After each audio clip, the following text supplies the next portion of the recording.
V today, or customize your next vehicle just the way you want it. All new Bayou Ford vehicles come with a 1 million mile powertrain warranty.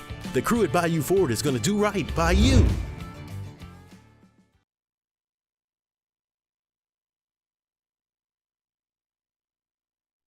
Sports Center. I'm Doug Brown. After he threw a ball into the stands twice, then had a bad interaction with an ESPN producer, Patrick Beverley of the Bucks gets a 4-game suspension without pay to start next season.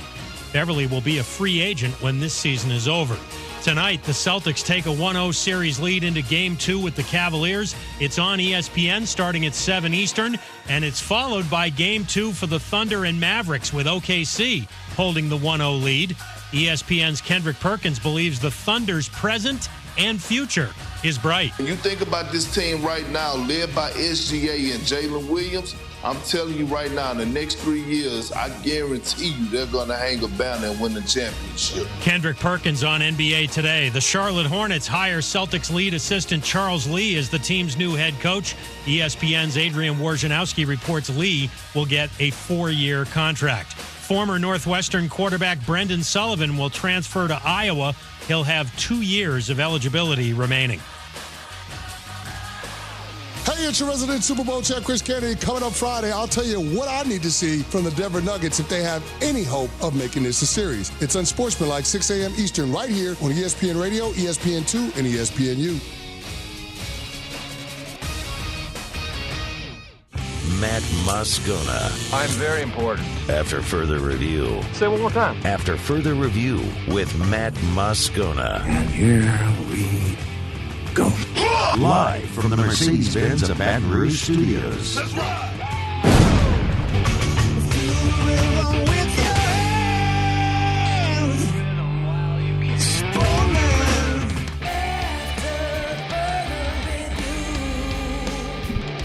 And off we go. Welcome aboard. Glad you're with us. AFR. I'm Matt. This is Shaq O'Neal, and I hate Matt. Paul O'Neal. They're chanting Paul O'Neal's name. Yusuf. And Mr. Toby Tomplay.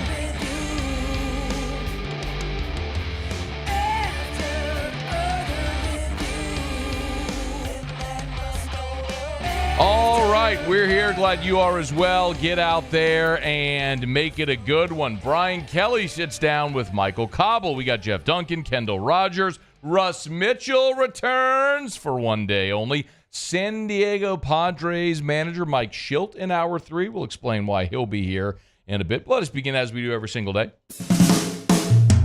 It's time to pop the top on another edition of AFR with Bud Light. Drink easy. Well, the draft in the rearview mirror, the sort of next post-draft round of free agency ahead. Mickey Loomis, Saints GM, jumped on Sirius XM NFL radio on Thursday, and actually the conversation went toward Derek Carr, and it was something interesting that Mickey said about his prospects for Carr year 2 in New Orleans that grabbed my attention. Give a listen to what Mickey Loomis had to say today on Sirius XM. The surroundings are more familiar. The coaches are more familiar. The environment that we have in our building is familiar. Look, one thing that's been understated, Derek had a pretty tough year last year physically. He got racked pretty good in the Green Bay game, and it took a number of games for him to, get feeling like himself. And look, he played through it. He's as tough as they come. But it affected him, particularly in the middle part of our season, and thought he played really well toward the end. He got comfortable with, the receivers and the skill position guys that we have. And we've got to do a better job of protecting him as well. So I think the arrow is up, and we're excited about what Derek brings to the table. And I know he's excited. It's hard to take that leadership role, when you first come into a building, no matter how good you are, no matter what position you have. And so now a year in, he's going to feel more comfortable about the leadership that you need from the quarterback. And, we're expecting great things. Okay, so all of that actually sounds kind of reasonable, right? We didn't talk about it a lot, but Derek was really injured a lot last year, which hurt him in the middle of the season. We'll get to that in a second. Year 2, even how good you are, it's hard to be a really great leader in year 1. It kind of makes sense, right? Coming into the locker room, no matter how good you are. And you could also say, look, year 2, second year in the facility, second year with your head coach, it's just more comfortable. All that makes sense. It does. All of that on its face makes sense. But I want to dig a little deeper there to see how realistic that is. First of all, Mickey Loomis pointing out Derek Carr's injuries from a year ago. And listen, the injuries last year were very legitimate. Back on September 24th against Green Bay, that's when he suffered the AC joint sprain. And a lot of us thought there was no way he was going to get back out there, but he played the next week. Then November the 12th, he had the concussion against the Vikings and also injured his shoulder again. A couple of weeks later, December 3rd against the Lions, he had another concussion and suffered the shoulder injury again. But what you heard Mickey Loomis also say there was that they were playing really good offensively near the end of the season and won 4 of their last 5 games, which is true. But I would like to point out that winning 4 of those last 5 the start of that run came 1 week after Carr's second concussion and third shoulder injury. So we can point to the injuries as an excuse, but realistically, when that run began of winning 4 of your last 5, it began with the win against Carolina, which was 1 week after Carr suffered his second concussion and third shoulder injury. You wouldn't think he'd be so super sharp that day. Oh, I know what happened. You were playing Carolina, who was the worst team in the NFL. And then a week later, you played the Giants with Tommy Cutlets at quarterback. Is this all sounding familiar? The one legitimate team you played was a Thursday night road game against the Rams where you got blitzed for 3.5 quarters, and then you had a bunch of garbage yards in the final 8 minutes of that game to make it look a lot better than it really was. And then you played one, I would say maybe your best game of the year, the road win at Tampa, and then you beat Atlanta in the regular season finale. Another awful football team that ended up picking in the top 10 of the draft. So you won 4 of your last 5, but the one real legitimate team you faced blew your doors off, and this was while Carr was still injured. So I think it's fair to poke holes in Loomis trying to lay that at the feet of injuries, because let's be honest, what player in the NFL isn't playing hurt at times? Now, the other thing Loomis said there was about year 2. No matter how good of a player you are, when you come into an organization, it's hard to be a leader. Year 2, there's more of a leadership there, more comfort with the organization as a whole. And all of that sounds plausible, right? Your second day on your new job is going to be more comfortable than your first. Your second day at your new school is going to be more comfortable than your first. Your second year is going to be more comfortable than your first. All of that is true. It just experience begets confidence in a lot of things generally. Those are good life principles. But I did want to sort of look up, as a test case, notable free agent quarterbacks that left a place where they had been established for a long time, went to a new spot, and look at how they did in their first and second years.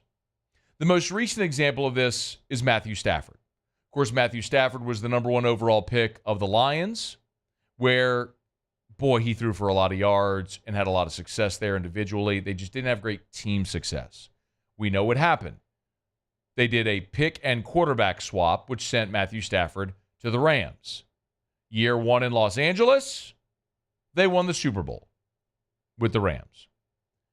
His second year in LA as a Ram, he played in just 9 games. He was injured, and the Rams missed the playoffs 1 year after winning the Super Bowl. So that's an instance where year 1, dude won the Super Bowl. Okay? Year 2, got injured, played only 9 games, they missed the playoffs. Kirk Cousins, drafted in the 4th round by Washington. Surprised a lot of people there in D.C., becoming a consistent starter, getting them into the playoffs, but Washington never really wanted to commit to him. So ultimately, he ends up signing with Minnesota. First year in Minnesota, the Vikings went 10-6, made the playoffs. His second year in Minnesota, dramatic step back as they went just 7-9. Again, Cousins, better year 1 in Minnesota than he was in year 2, same as Stafford. And then another Vikings quarterback. How about Brett Favre? We all remember this one. Now, Brett Favre did have that ill-fated season with the Jets, but Brett Favre, of course, would have been a Hall of Fame quarterback if his career ended at the end of his time in Green Bay. We all know that. One of the greatest we ever saw do it. Super Bowl champion MVP. His first season in Minnesota, he threw for 4,200 yards, 33 touchdowns, and 7 interceptions, and the Vikings went to the NFC Championship game where, of course, they lost in overtime to the Saints. Favre's second season in Minnesota, he threw for 2,500 yards, 11 touchdowns, 19 interceptions. He had 8 more interceptions than touchdowns, and the Vikings went 6-10. Favre, dramatically better year 1 than year 2. My point is not just to poo-poo what Mickey Loomis is saying. It's to actually add context to say, yes, in theory, you would think year 2, you're more comfortable than you are year 1. You're more vocal leader than you are year 1. All things are more familiar. Yes. Oh, Derek Carr was also injured a lot year 1. Okay. But the success you laud happened after he suffered his 3rd injury of the same body part, his throwing shoulder. And I got a list of guys who were successful quarterbacks with the organization that drafted him for a long time, and their first season with their new team was dramatically better than their second. So if that history holds, Derek Carr's year in 2023, likely better than whatever he do in 2024. He's got some history he's fighting against. Now, I'm optimistic because I think Clint Kubiak's a better offensive coordinator. I hope they get some of the offensive line stuff figured out. You got some of the cancerous tissue out of your locker room, i.e. Michael Thomas. Let's see if maybe they can build upon it. But it feels like what Mickey Loomis was saying there was a lot of theory, which in theory sounds good, but in actuality has been disproven over the past 2 decades in the NFL. All right, it's after further review. Our show open is brought to you by Bud Light. Drink easy in Louisiana with the great taste of Bud Light. Hey, tonight is the night, Prairieville, LA. The Dive Bar Tour with our friends over at Mockler going down tonight. They're going to be hitting a few dive bars in Prairieville. Pretty excited about this, man. Derek Shipley, the lead singer of Paris County Line, and Trey Gallman, former LSU football player. They're going to be hitting 3 spots tonight. Starting at 5:30, they'll be at Coop 621. From 7 to 8, they'll be at Cottage Inn. From 9 to 10, they'll be at Fred's on the River. So the Dive Bar Tour with Bud Light going down tonight. If you're looking for some live music in Prairieville, Coop's, Cottage Inn, Fred's on the River. Catch Derek Shipley and former LSU Tiger Trey Gallman, all presented by our friends over at Mockler Beverage and Bud Light. Drink easy with the great taste of Bud Light, the official beer of AFR. Okay, it's after further review. We're going to knock out our first break of the show, y'all. When we come back, Brian Kelly's NIL comments with Jacques Doucet set the internet ablaze, the college football world ablaze on Wednesday. Today, Thursday, Brian Kelly's sit down with Michael Cobble, our friend from WBRZ, was published. And while they did address the NIL elephant in the room, they also delved into a lot of other stuff that I found interesting. I want to make sure we get to a lot of that as we move forward. I actually talk some football about what BK had to say. So we'll get into it. Stay here. It's AFR. AFR. Brought to you by River City's 1 Hour Air, where they're always on time or you don't pay a dime. 752-0001, 752-0001, or 1hourbr.com. Y'all, I tell you about River City's 1 Hour Air every day, but I'm not telling you anything I don't spend my own money on. Like, I want to be very clear. This isn't like some deal where I get free services or anything. I trust River City's 1 Hour Air. Eric and I joined their maintenance membership club. It is so worth it. It pays for itself because as part of that membership club, the seasonal maintenance I tell you all the time about, that's complimentary when you're a service club member. So for the low price we pay monthly to get front-of-the-line service and membership club pricing, it pays for itself with that seasonal maintenance, and they call us. So when it's time for our AC tune-up or our heater safety check, they call us to let us know it's time. It has extended the life of the units in our home. It's River City's 1 Hour Air. Look for the big yellow vans and trucks with the giant clock on the side. 752-0001, where they're always on time or you don't pay a dime. Farming is a way of life for us. It's not something we get up in the morning and dread going do. It's just something we go to bed at night looking forward to getting up to go do. John Deere equipment is what we as farmers strive to have. It's in your blood, it's in your veins. It's just a part of who you are. Green is what we want to be in. The other tractors were acquired to patch it up to get to where you want to be. Where we want to be is in John Deere. Flip the switch and learn more about what it means to be powered by sunshine at sunequip.com. Bayou Chrysler Dodge Jeep Ram is taking $11,000 off the new 23 Dodge Charger.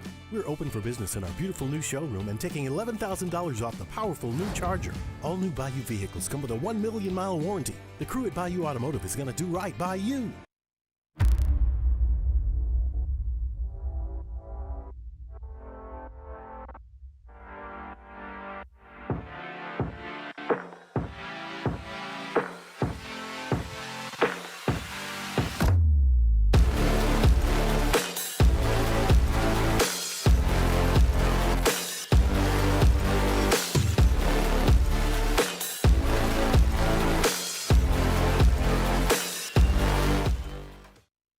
Dylan Cruz here to tell you about Six Rings Baseball and Softball Camp. If you live on the North Shore and play ball, go to Six Rings Camps with former LSU assistant coach Dan Canaveri. His knowledge is second to none, and your child will improve and have fun doing it. Camps were held at Coquille Park and Six Rings Academy in Covington with 4 sessions over the summer. Full day and morning only sessions are available from ages 7 to 13. Go to sixringsbaseball.com or call 985-206-9096.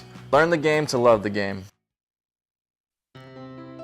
When it comes to ending cancer, we push forward, always working together for you. That's why our cancer experts at Ochsner have clinically integrated with MD Anderson Cancer Center. This means advanced cancer care, including access to life-saving clinical trials and integrating care to treat the whole you. Introducing Ochsner MD Anderson Cancer Center. Long live you. Yo, Jake here from my friends over at Community Steel Company located in Gonzales, Louisiana. The local place you can turn to for all of your metal building needs.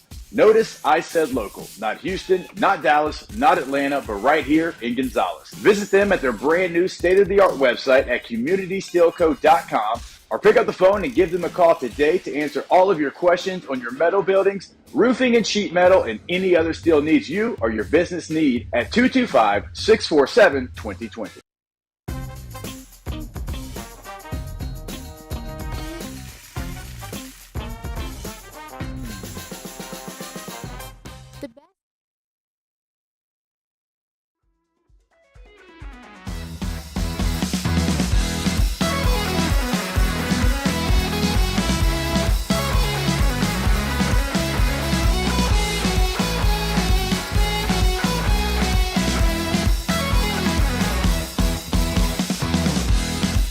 After further review with Matt Moscona.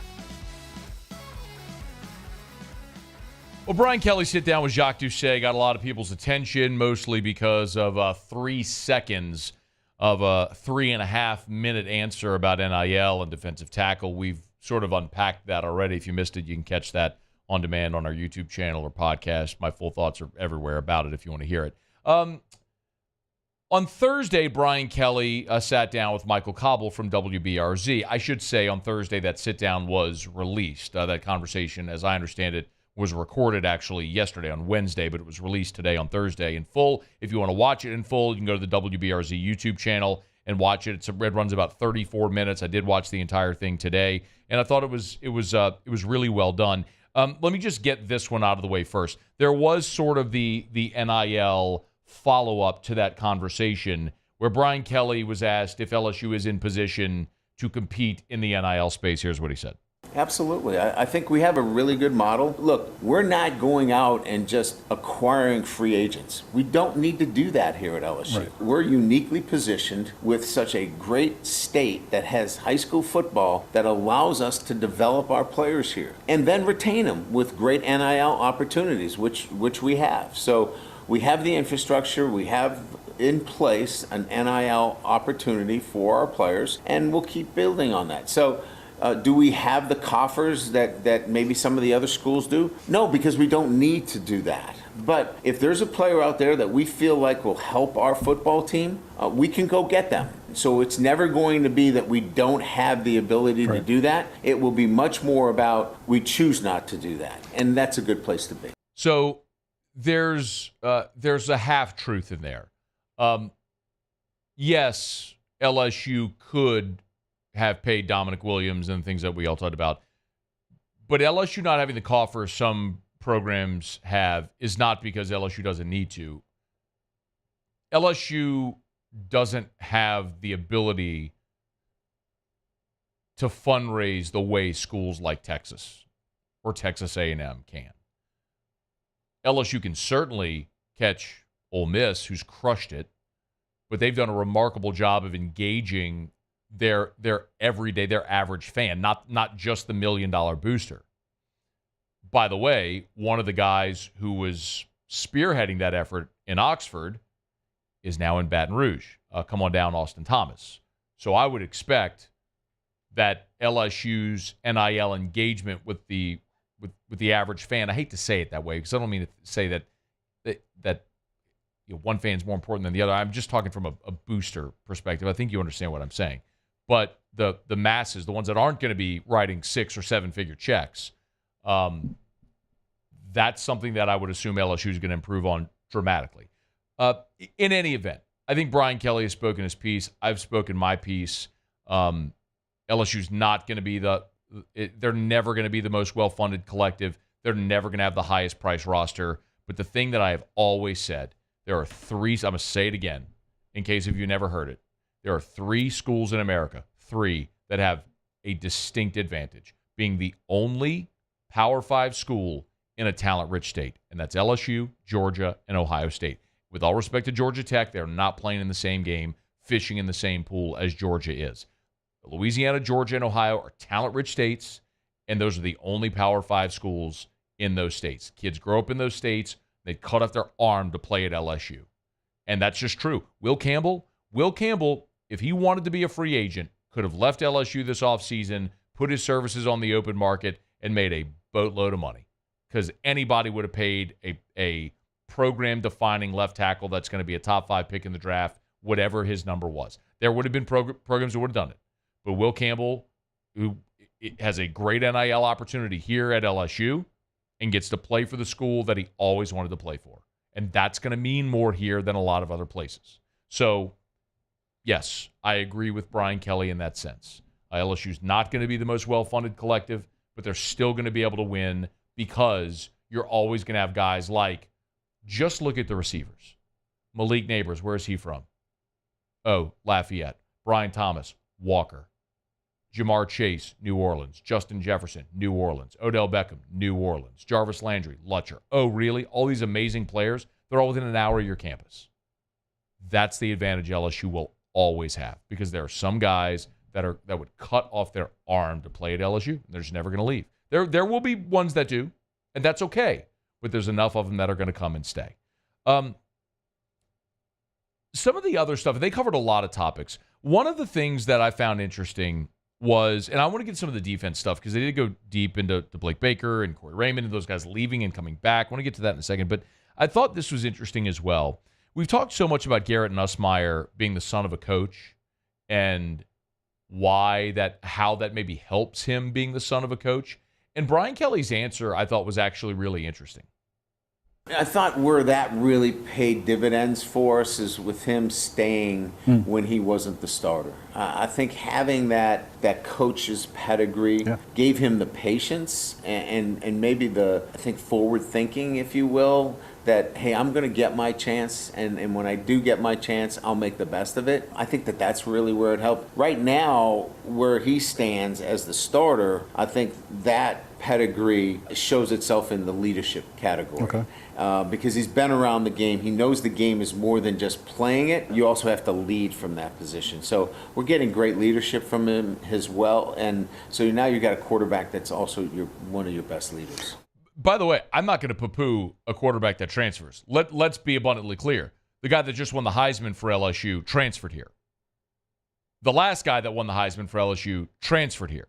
So I'm not going to sit here and poo-poo someone that transfers to seek a better opportunity. LSU has certainly benefited from that. But in this sort of rare instance, LSU didn't have to go seek a transfer or rely on a young player because they had the rare guy that stayed. And BK's telling you thinks like part of the reason he stayed is because he's the son of a coach and kind of gets that patience that comes along with being a coach and the son of a coach and have that mentorship. That was going to be interesting.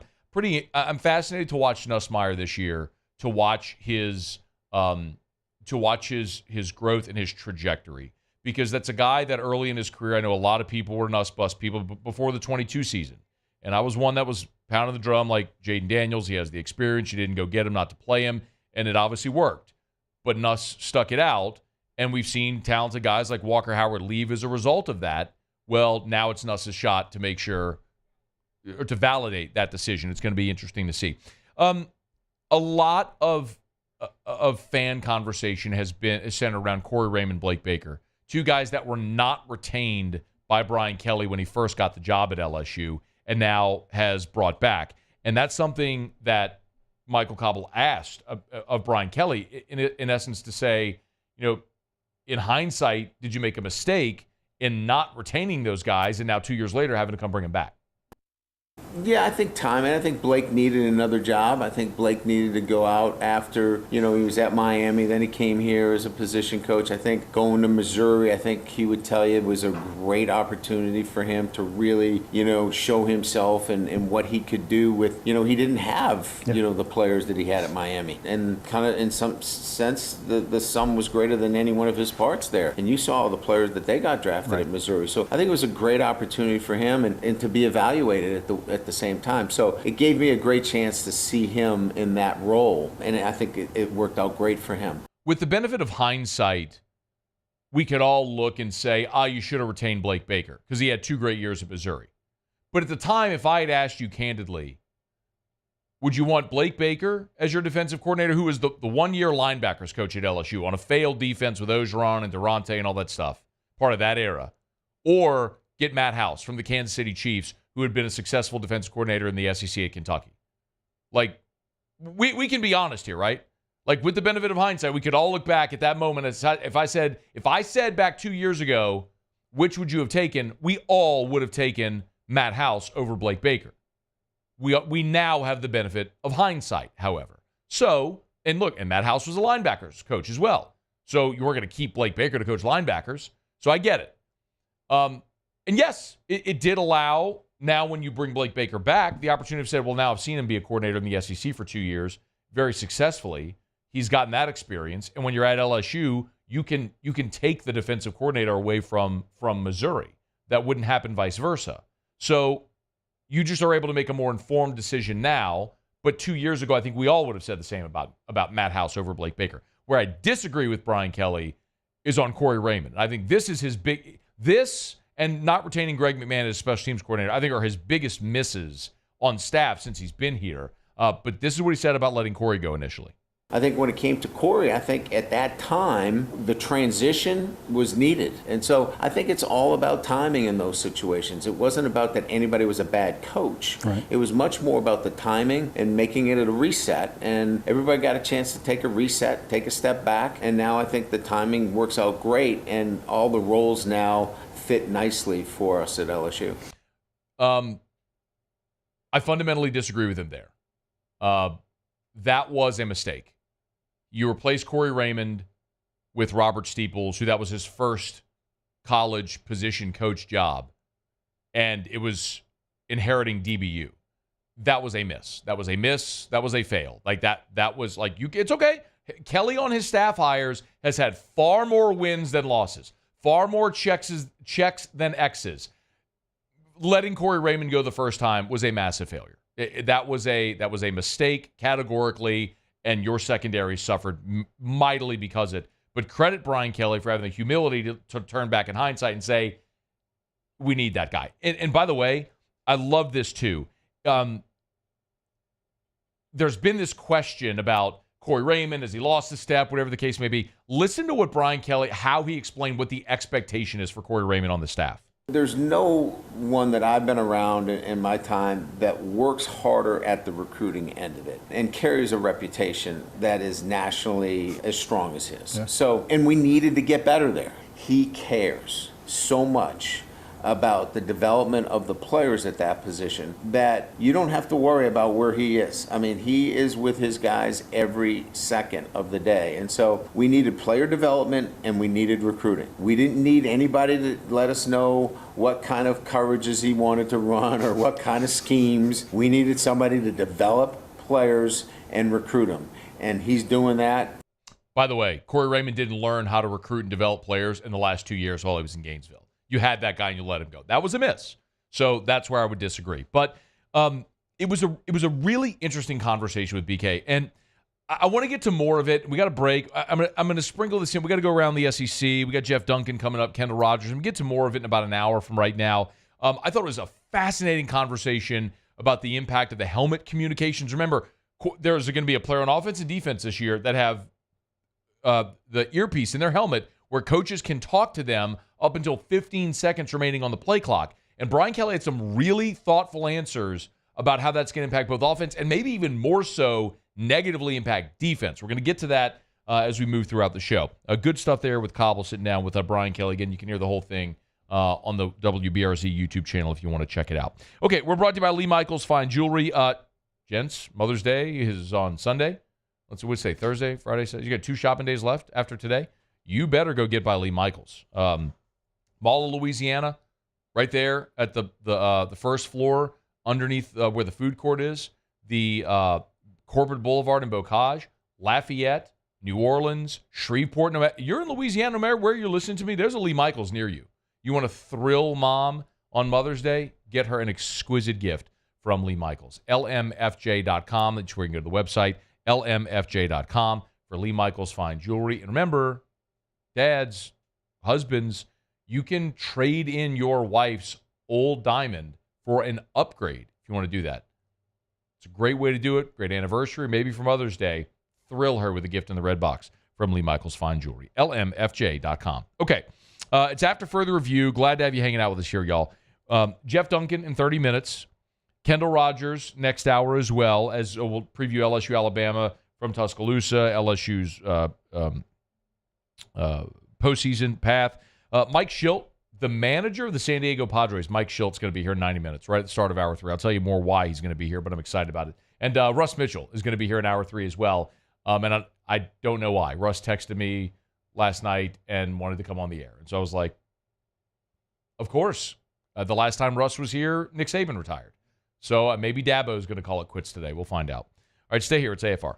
AFR. Brought to you by Clegg's Nursery, 4 locations in the greater Baton Rouge area. Siegen near Airline, LA 16 in Denham, Mid-City on Don Moore, and the Garden Center on Greenwell Springs. Hey, look, maybe for Mother's Day, what you want to do is give mom a gift card to Clegg's or bring her to Clegg's. That's something that we did last weekend. I do this every year around Mother's Day for Erica.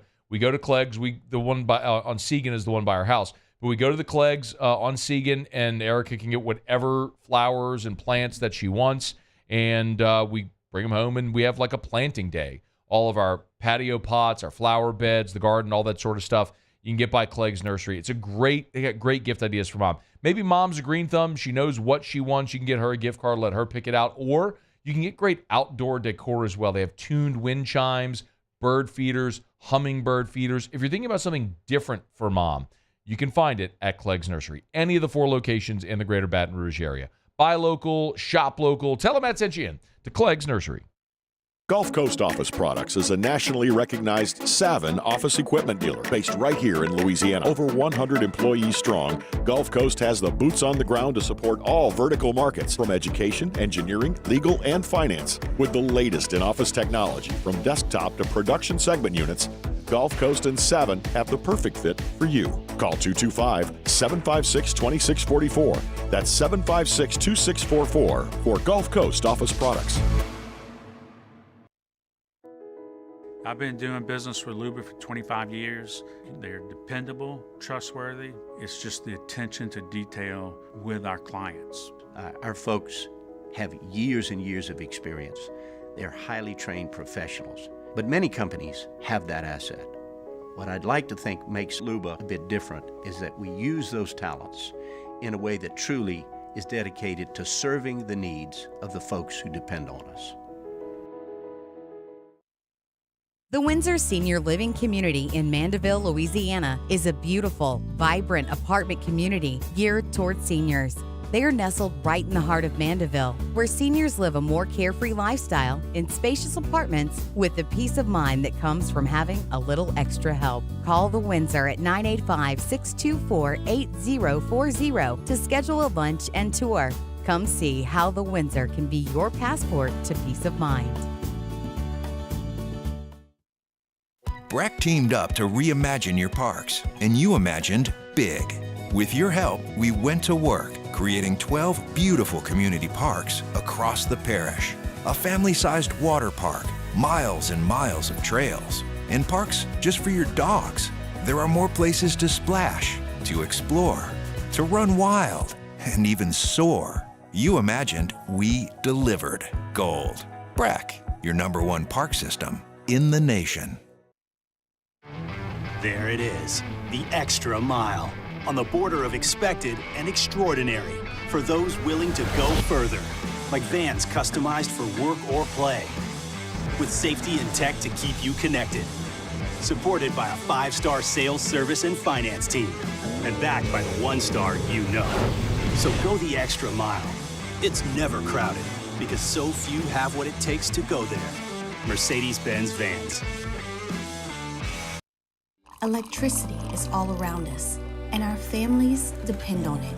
Every day is sparked by the power of a cold drink or a warm meal, a movie night, and a comforting light at the end of a dark hallway. From sunrise to sunset, playtime to bedtime, our team is ready to take care of your electrical needs, even in the case of an after-hours emergency.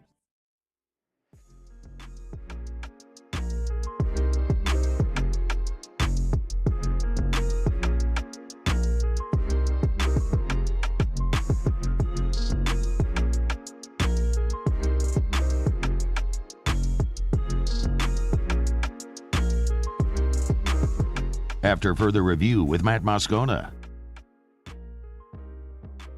I'll go around the SEC here in just a quick second. Only one game on the diamond in the league last night. Murray State beat Ole Miss 12-9. I'm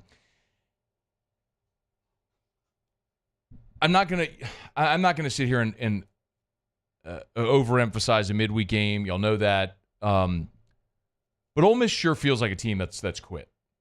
And boy, the way they lost and got walked off Sunday against Auburn had to be devastating. To come back and lose to Murray State, and do they have A&M this weekend? Yeah, Ole Miss has A&M this weekend. That's right. It's A&M then LSU.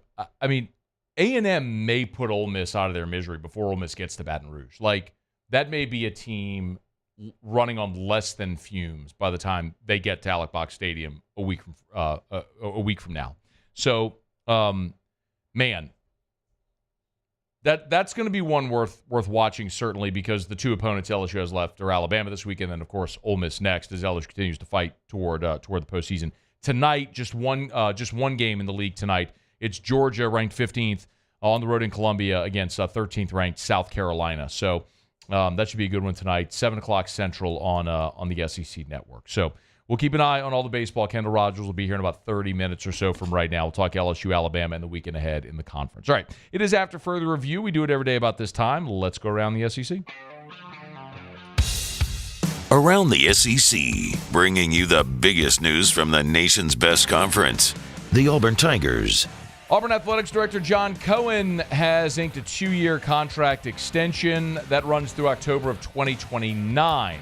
Of course, prior to coming to Auburn, Cohen spent 6 years as the AD at Mississippi State. He was also the head baseball coach there for 7 seasons, as you might remember. Maybe the most notable thing that Cohen's done since arriving there on the Plains is hiring Hugh Freeze. The Arkansas Razorbacks.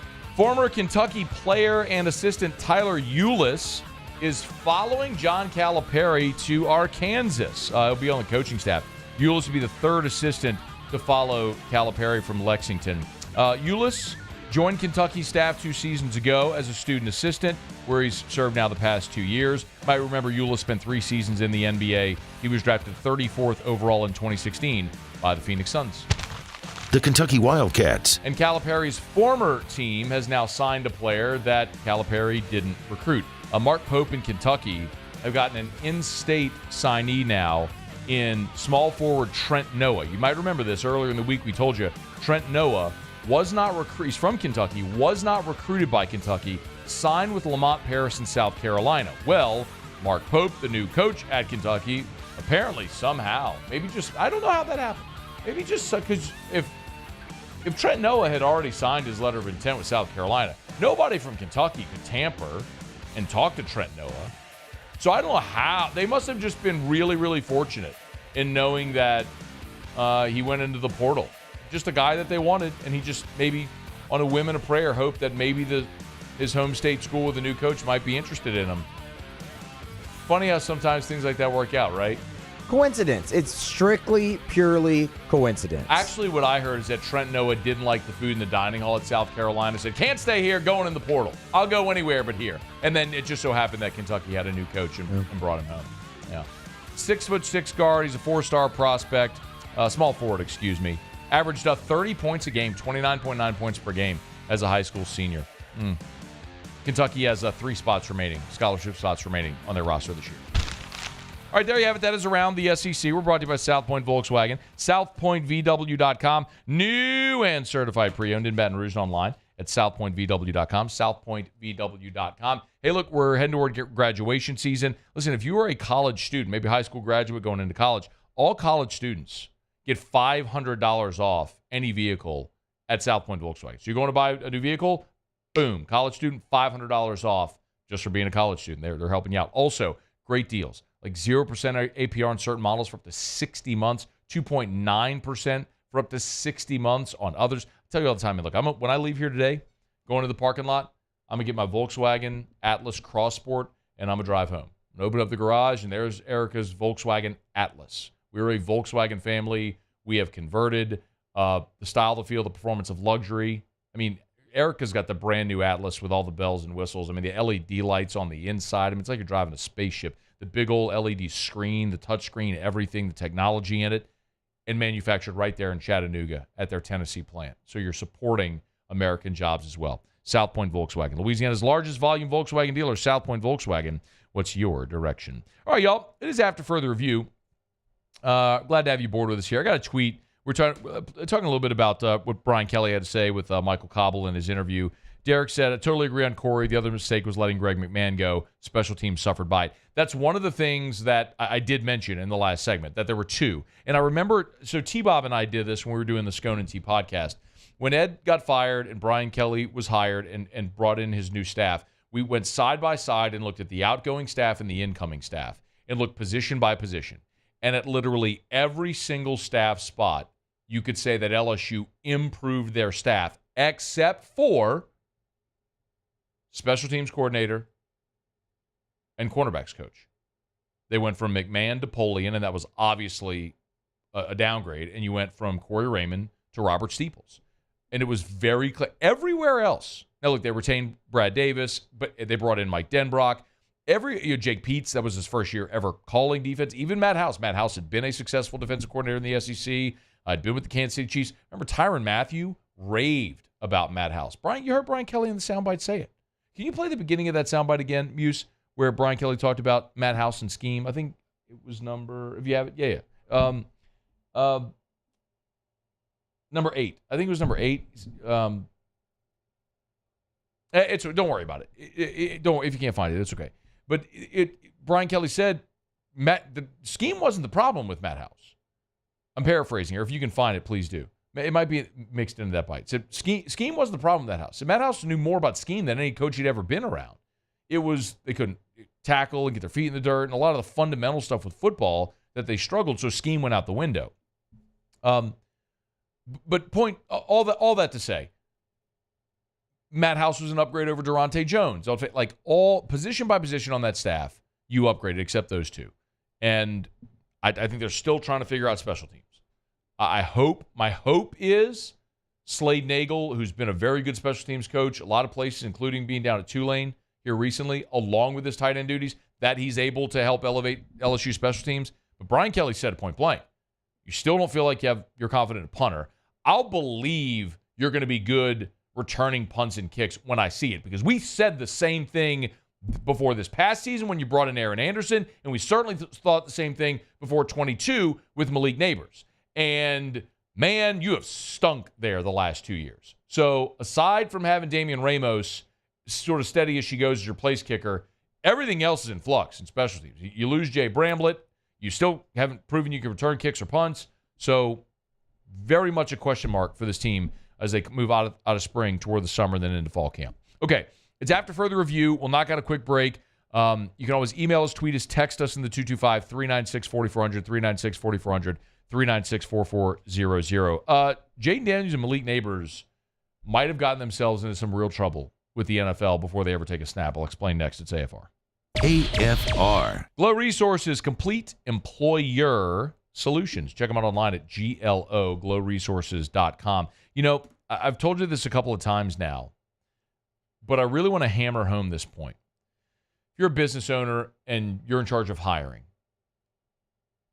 how many interviews do you conduct in a year? 15, 20, 100, 1,000?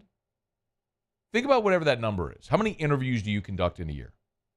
At Glow Resources, they conduct roughly 50 interviews a day, which averages out to about 15,000 interviews a year. And of those, they hire about 1,000 people a year. The reason you need Glow Resources to help you solve your personnel issues is that this is all they do, all day, every day. And they have a 93% retention rate. It's Glow Resources. GLO, online, glowresources.com. When things heat up, you don't just want a cold one. You want the coldest one. The cold lagered, cold filtered, cold packaged one. Mountain Cold Refreshment. Coors Light. Choose chill. There it is, the extra mile. On the border of expected and extraordinary. For those willing to go further. Like vans customized for work or play. With safety and tech to keep you connected. Supported by a 5-star sales, service, and finance team. And backed by the 1-star you know. So go the extra mile. It's never crowded, because so few have what it takes to go there. Mercedes-Benz Vans.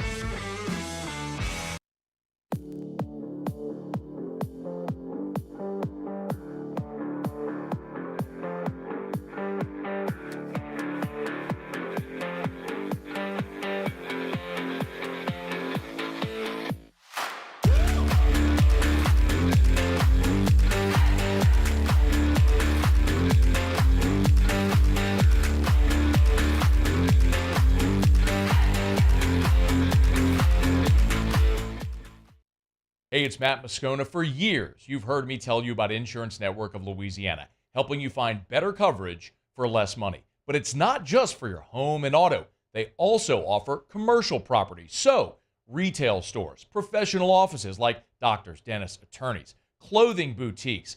Insurance Network of Louisiana can find you better coverage for less money. They service the entire state of Louisiana, and they're local. So call today at 293-0450 or lainsurance.net. Jerry and Benny Payne began Central Plumbing Company out of their driveway in Tanglewood subdivision. 50 years later and 4 generations down the road, we continue to serve Baton Rouge and the surrounding areas for all of their plumbing needs. Residential, commercial, industrial, or hospitality, Central Plumbing is here 24/7, 365. We want to thank our customers, family, and friends for 50 years of success. And looking forward to 50 more. I've been doing business with Luba for 25 years. They're dependable, trustworthy. It's just the attention to detail with our clients. Our folks have years and years of experience. They're highly trained professionals, but many companies have that asset.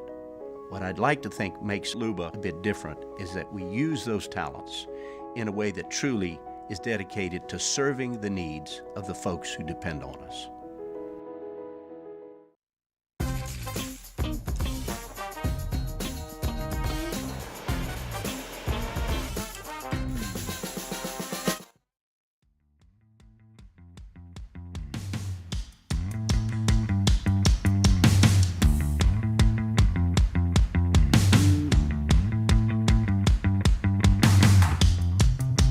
after further review with Matt Moscona. All right, wrapping up hour number one. Jeff Duncan's going to be here in 11 minutes from right now. You know, I told you when RC was here earlier this week that I was flying to New York last week. I went up Monday and back Tuesday, and I was watching The Pivot when I was flying up to New York, and I was watching their draft special, their draft night special. They were recording an episode effectively live during the draft and reacting live to it. Well, at one point, and the thing that really got my attention was Malik Neighbors was on the episode. So they had dropped a clip of Malik on the episode. So I wanted to watch the episode either way, but I was interested to see what Malik said after he got picked.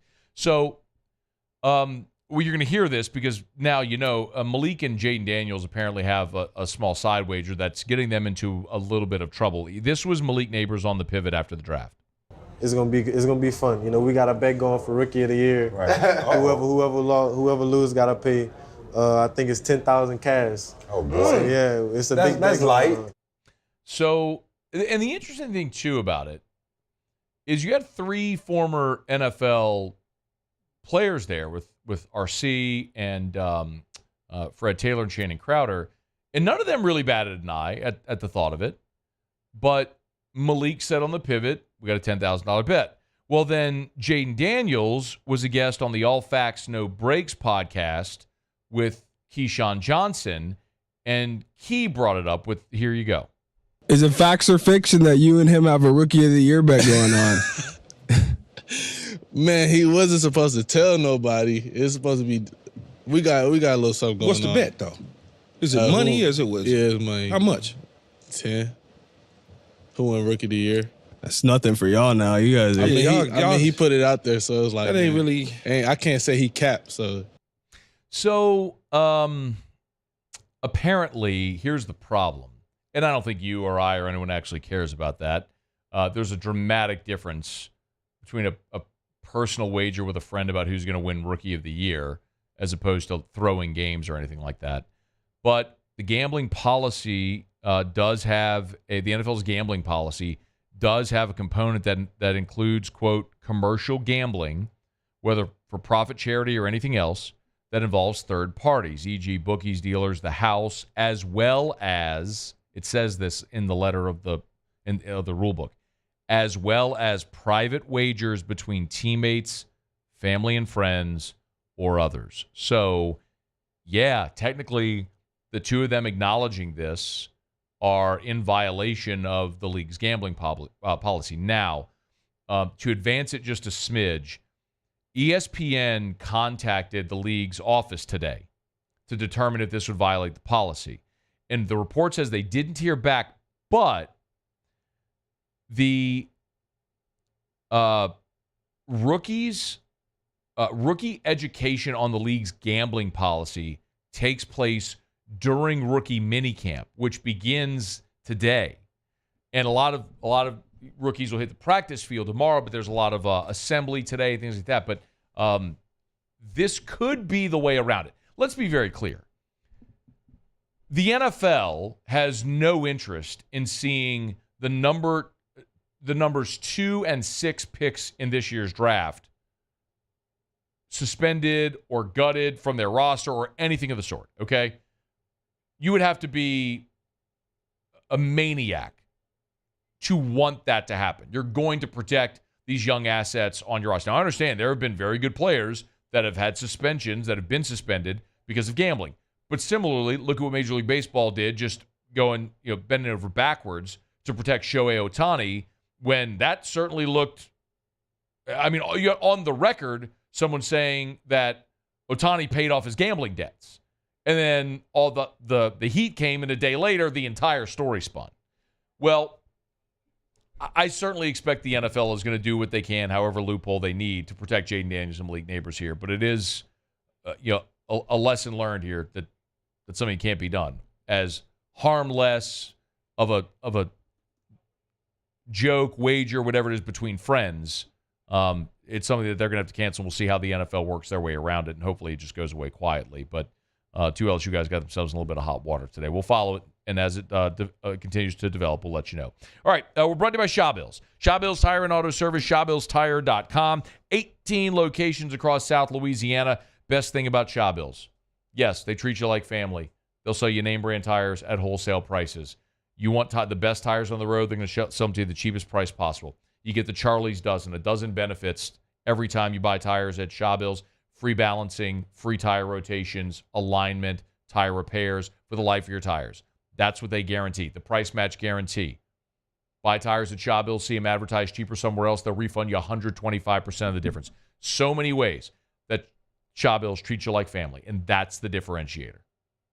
You don't always think of that when you think of an auto shop or a repair shop or a tire shop, but that's their goal, to treat people like family. Like if that was your family member who owned a store or was working at the store, you'd feel that level of comfort going to Shaw Bills. It's why they're who I use, and you should as well. ShawBillsTire.com, ShawBillsTire.com. Shaw Bills, we keep you rolling. All right, y'all, it's after further review. Glad to have you hanging out with us here. Russ Mitchell in Hour 3. Mike Shildt, the manager of the San Diego Padres, also going to be here in Hour 3 with us. Kendall Rogers in about 20 minutes. We'll look at the LSU's weekend ahead in the Southeastern Conference against Alabama. Jeff Duncan of NOLA.com. We'll talk some Houdat. We come back after SportsCenter. AFR.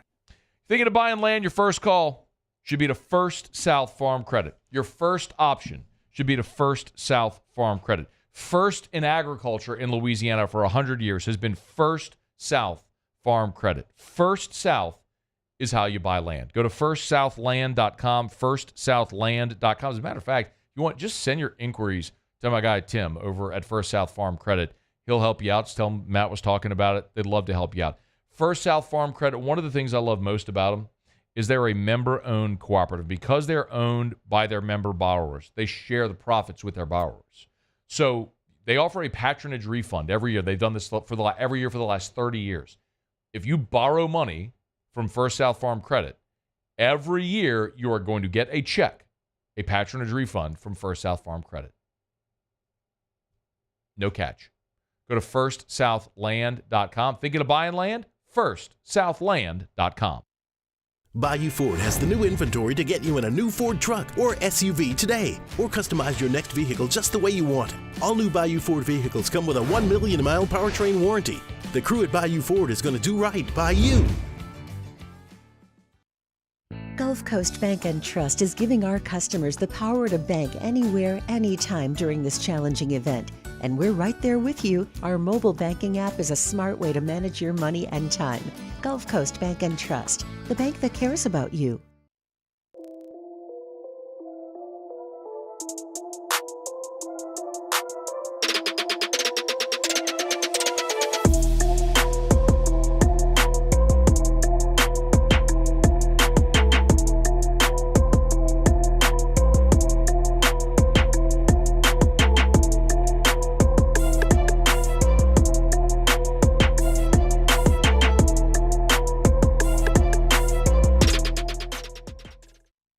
Dylan Cruz here to tell you about Six Rings Baseball and Softball Camp. If you live on the North Shore and play ball, go to Six Rings Camps with former LSU assistant coach Dan Canaveri. His knowledge is second to none, and your child will improve and have fun doing it. Camps were held at Coquille Park and Six Rings Academy in Covington with 4 sessions over the summer. Full day and morning only sessions are available from ages 7 to 13. Go to sixringsbaseball.com or call 985-206-9096.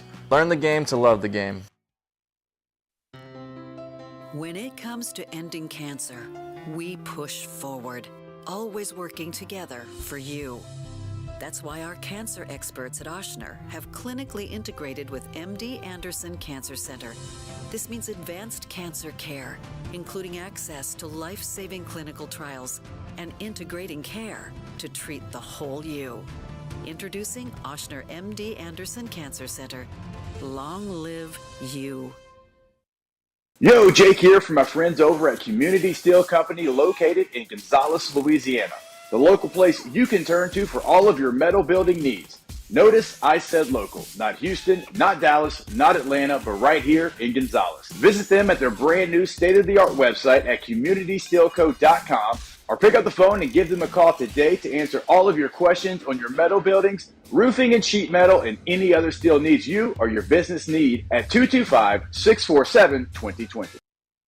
Breck teamed up to reimagine your parks, and you imagined big. With your help, we went to work, creating 12 beautiful community parks across the parish. A family-sized water park, miles and miles of trails, and parks just for your dogs. There are more places to splash, to explore, to run wild, and even soar. You imagined, we delivered. Gold. Breck, your #1 park system in the nation.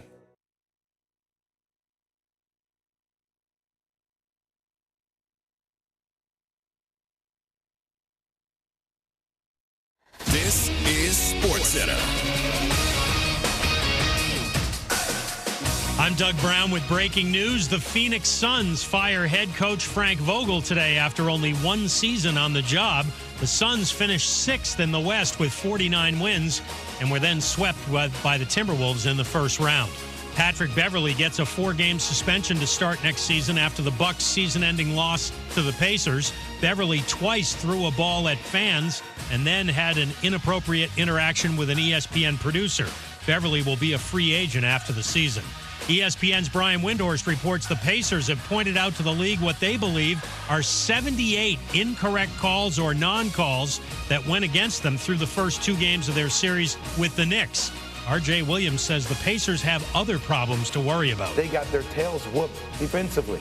I mean, they gave up 130 points on 92 possessions. That's the worst defensive performance out of any team this postseason, by the way. Jay Williams on Get Up. Tonight, a playoff doubleheader, 7 Eastern on ESPN. Cavaliers and Celtics, followed by the Mavericks and Thunder. Feeling great starts with a great shave, and great shaves start with Barbasol Shaving Cream. That's Barbasol Shaving Cream, an American classic for over 100 years. Close Shave America, Close Shave Barbasol. Matt Moscona. I'm very important. After further review. Say it one more time. After further review with Matt Moscona. And here we go. Live from the Mercedes-Benz of Baton Rouge Studios. Let's ride.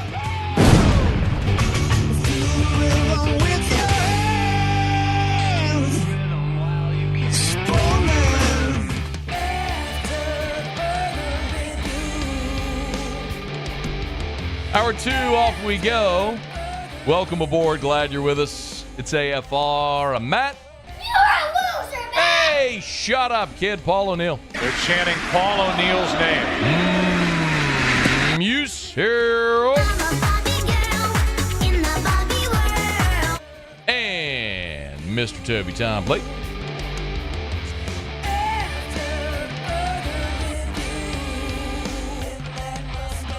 All right, we're here. Glad you are as well. Get out there and make it a good one. Kendall Rogers, in about 15 minutes from right now, will preview LSU's trip to Tuscaloosa for the weekend of baseball over in T-Town. Tigers trying to push toward regional play. Big one this weekend. Also, getting underway today and tomorrow in New Orleans, Saints rookie mini camp. Our buddy Jeff Duncan, good enough to jump board with us for a couple of minutes. Give us some thoughts. How are you, man? Matt, doing good, man. How you doing, buddy? Really well. Do we learn anything from rookie minicamp ever? Well, yes and no. I mean, let's face it, this is the first introduction for these newcomers. Most of them are just arriving in the days ahead. So they're just still trying to figure out, where the bathroom is in the facility, much less the playbook. So, it's really hard to get much insight other than to get your first eyes on the players themselves, see, what they look like on the field, how they take to coaching. And as much as anything, Matt, I think I'm going to be watching the new offensive coaching staff. That's really our first glance at them to see how they operate, what their coaching skills are like, and how they incorporate this offensive system with these newcomers as they get ready for the veterans coming next week. That's a great point. Is there a rookie that you're most interested to see? Well, obviously, the obvious answer would be Spencer Rattler, just because of the sexiness of the quarterback position. I'm kind of excited to see him and Jake Haener compete for that backup job. So I definitely want to see him in person. I saw him a little bit last summer, the summer before at Manning Passing Academy, and I know he's highly thought of. So naturally, I'm going to watch him and see how he handles his first NFL exposure. But there's a lot of guys. The rookie right tackle, or we're assuming right tackles, Taliesin Fuanga is a guy I want to see in person because I've heard so many good things about him, Matt, from people around the league. Just the confidence he carries himself with.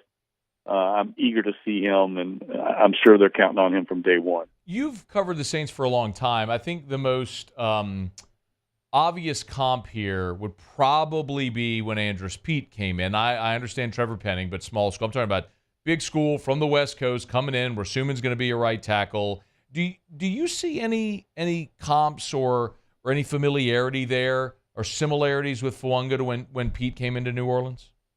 Yeah, that's a good call. I mean, both really big guys, certainly above average in size and very athletic for their size.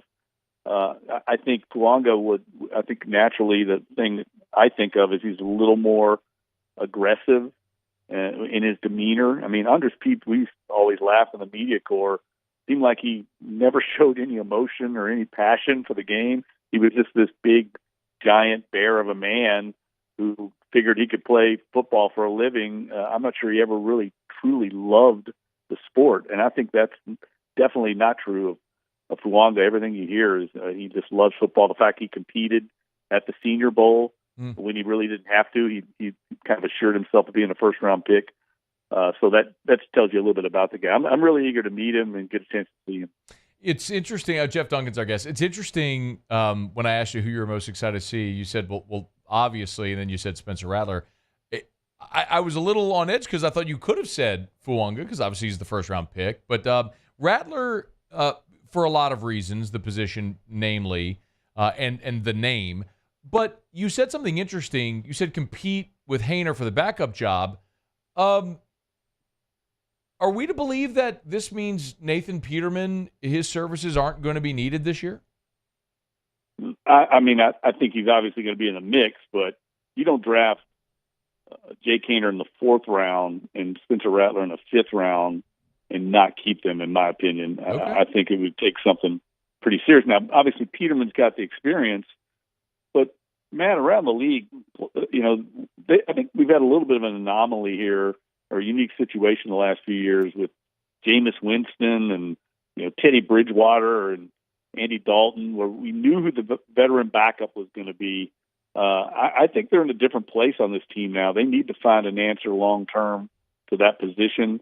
And so I think they're going to go with both those young guys, and I think that competition is going to be fun to watch. I can tell you this. I spent some time with Haener last year a lot just during the season. I mean, he is not lacking confidence. This guy has got a little bit of a it factor. He's been counted out his whole career because of his size. I guarantee you he's relishing this opportunity with Rattler coming in. I wouldn't count him out at all. Just for a point of clarification, Jeff, you think both of those young quarterbacks make the 53? Yes, I do. Wow, I think they have a better shot to make it than Nathan Peterman. I'll be surprised if they keep 4 because you've got the luxury, again, of Taysom Hill. I think early in the year, if God forbid something happens to Derek Carr, I think Taysom Hill would be your starter of any of those 3. I may be wrong about that. I'm eager to see how he's incorporated into this new offense with Clint Kubiak. I think that's going to be something fascinating to watch. But Hill does give you that luxury of having a veteran that's operated this offense.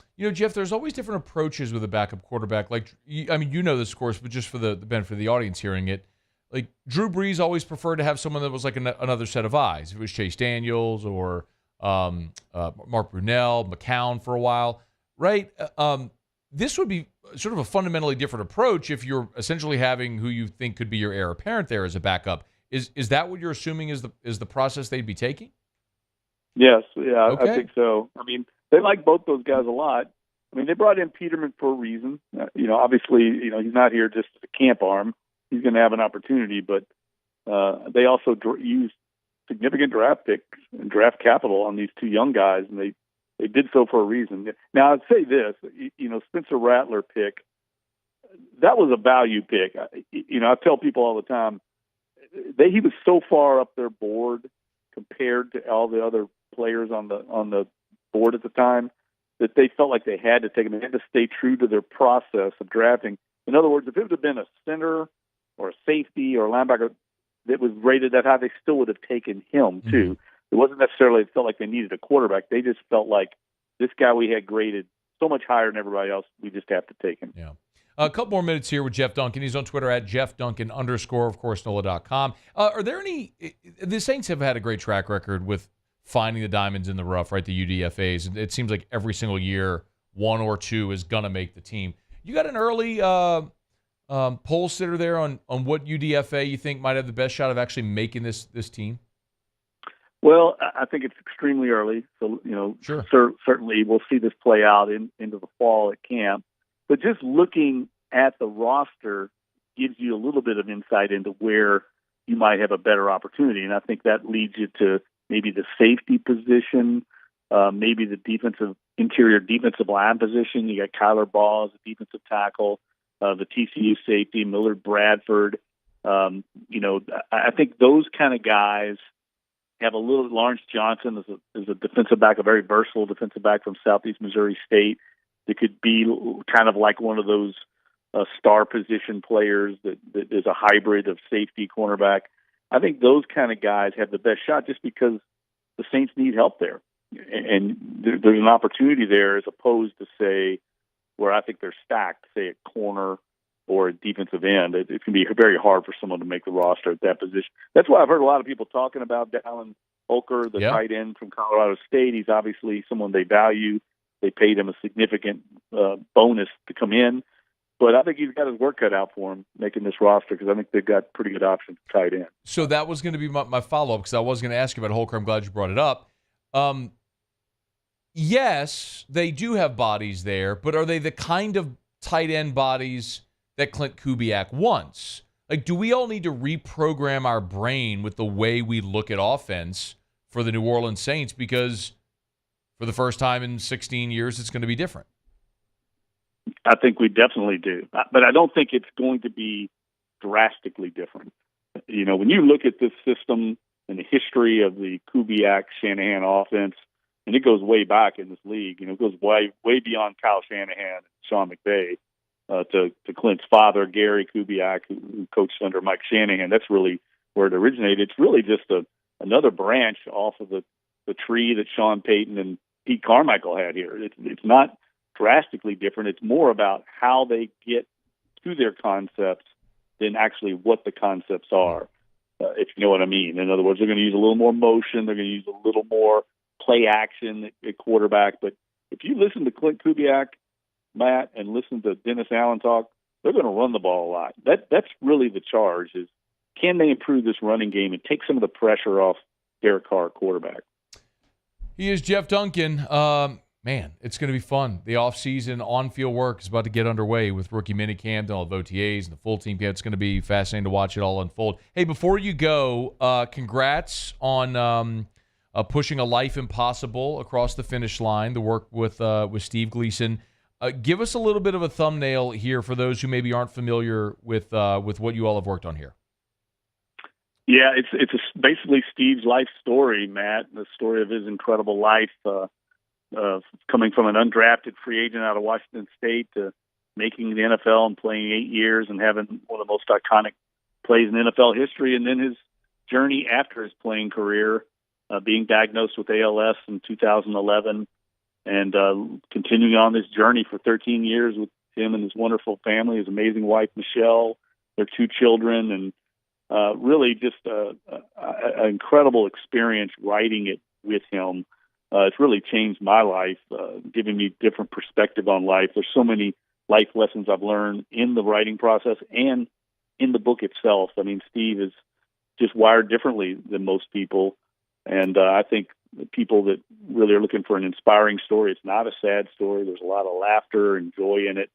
I would recommend trying to get a chance to read it because I do think you'll pick up some of these pearls of wisdom that I've picked up along the way. I know it's on Amazon, basically anywhere you can get a book. It's A Life Impossible, Living with ALS, Finding Peace and Wisdom Within a Fragile Existence. Steve Gleason with our guest here, Jeff Duncan. Jeff, I would love to take some time in the future when you have some time to actually get you back on and just talk about the book and the process of writing it with Steve and how all of that came together. Because I think I speak for everyone. I mean, Steve is one of the more fascinating and certainly inspiring, my word, personalities that we've come across, certainly in my lifetime of doing this job. It's any opportunity to learn more about Steve and his journey, his family's journey, I think is fascinating, something a lot of people would like to do. So hopefully we can do that sometime in the near future. Yeah. Hey, man, I'd love to do it. I tell people all the time, the greatest athlete I've ever covered was Drew Brees, but the most compelling and interesting athlete ever was Steve Gleason. And I said that before he got ALS.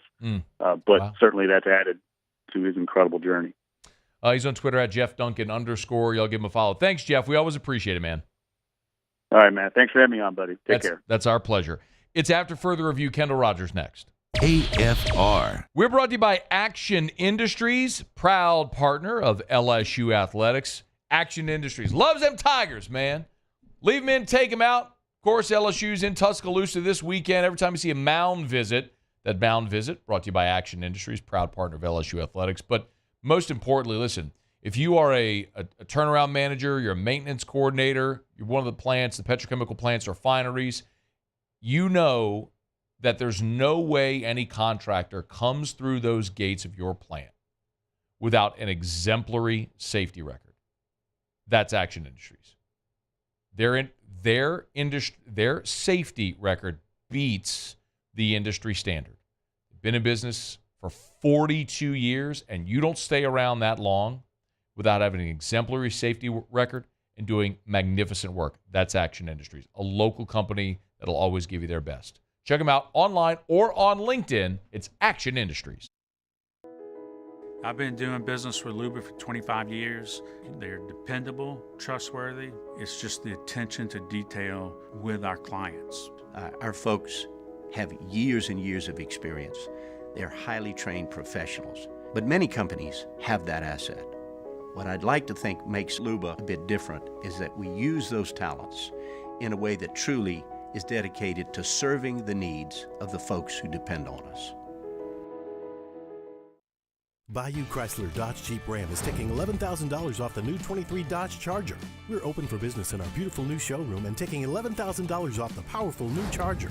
All new Bayou vehicles come with a 1 million mile warranty. The crew at Bayou Automotive is going to do right by you.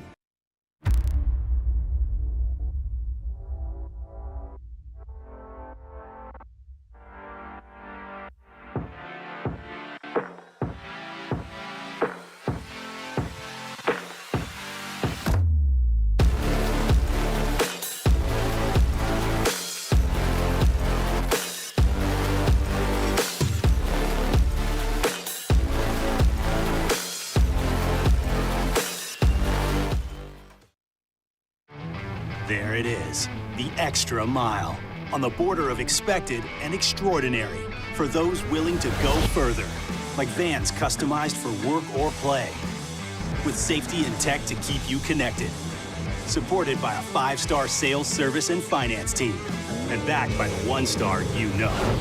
So go the extra mile. It's never crowded, because so few have what it takes to go there. Mercedes-Benz Vans. Electricity is all around us, and our families depend on it. Every day is sparked by the power of a cold drink or a warm meal, a movie night, and a comforting light at the end of a dark hallway. From sunrise to sunset, playtime to bedtime, our team is ready to take care of your electrical needs. Even in the case of an after-hours emergency, the light in your life shines brighter with Mr. Electric. Hey, it's Matt Moscona. For years, you've heard me tell you about Insurance Network of Louisiana, helping you find better coverage for less money. But it's not just for your home and auto. They also offer commercial property. So, retail stores, professional offices like doctors, dentists, attorneys, clothing boutiques. Insurance Network of Louisiana can find you better coverage for less money. They service the entire state of Louisiana, and they're local. So call today at 293-0450 or lainsurance.net. At Relief Windows, we're more than windows. We're windows, doors, hardy plank, and vinyl siding. But our number one product is always customer satisfaction.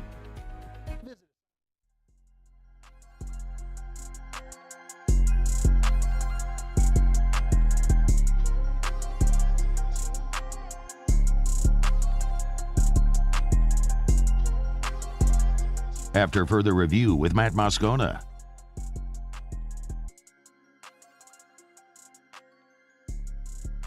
All right, LSU wheels up today to T-Town, headed to Tuscaloosa, 3-game series against Alabama with a ton on the line. Kendall Rogers, D1 Baseball, good enough to join us as he does Thursdays here on AFR. How are you, dude? I'm doing great, man. How about yourself? Way better today than it was the last time we spoke. My goodness. Yeah. By the way, I'm looking at d1baseball.com, your regional projections, first four out, Louisville, LSU, College of Charleston, and Cal. Why do you hate LSU?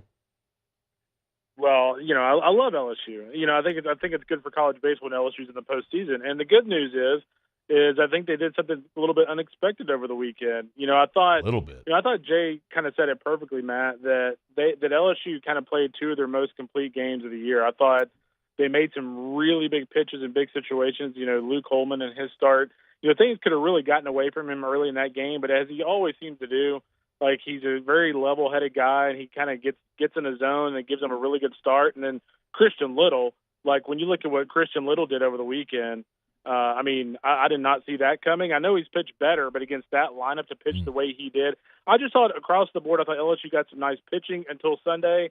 And then offensively, I thought LSU made A&M really work as a pitching staff. I thought there was a lot of really good at-bats. And that's what, if you're LSU, that's what you take forward with you, is that I thought they had a lot of very, very good at-bats over the weekend against A&M.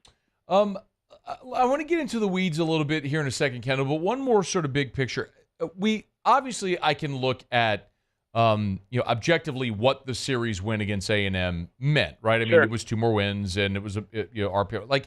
But put some context around this for me. Like, how significant is that series win for LSU with 2 weekends to go? Well, the good news is, so here's the thing. It would be one thing if they just won a series against, like Missouri or something this weekend, the last 3 weeks of the season. But the thing is, and what's really nice for LSU is that I'm not saying they're going to get in with 12 conference wins. I think they're going to need to get 13. But let's just say it's a very, small bubble. There weren't a lot of upsets in conference tournaments.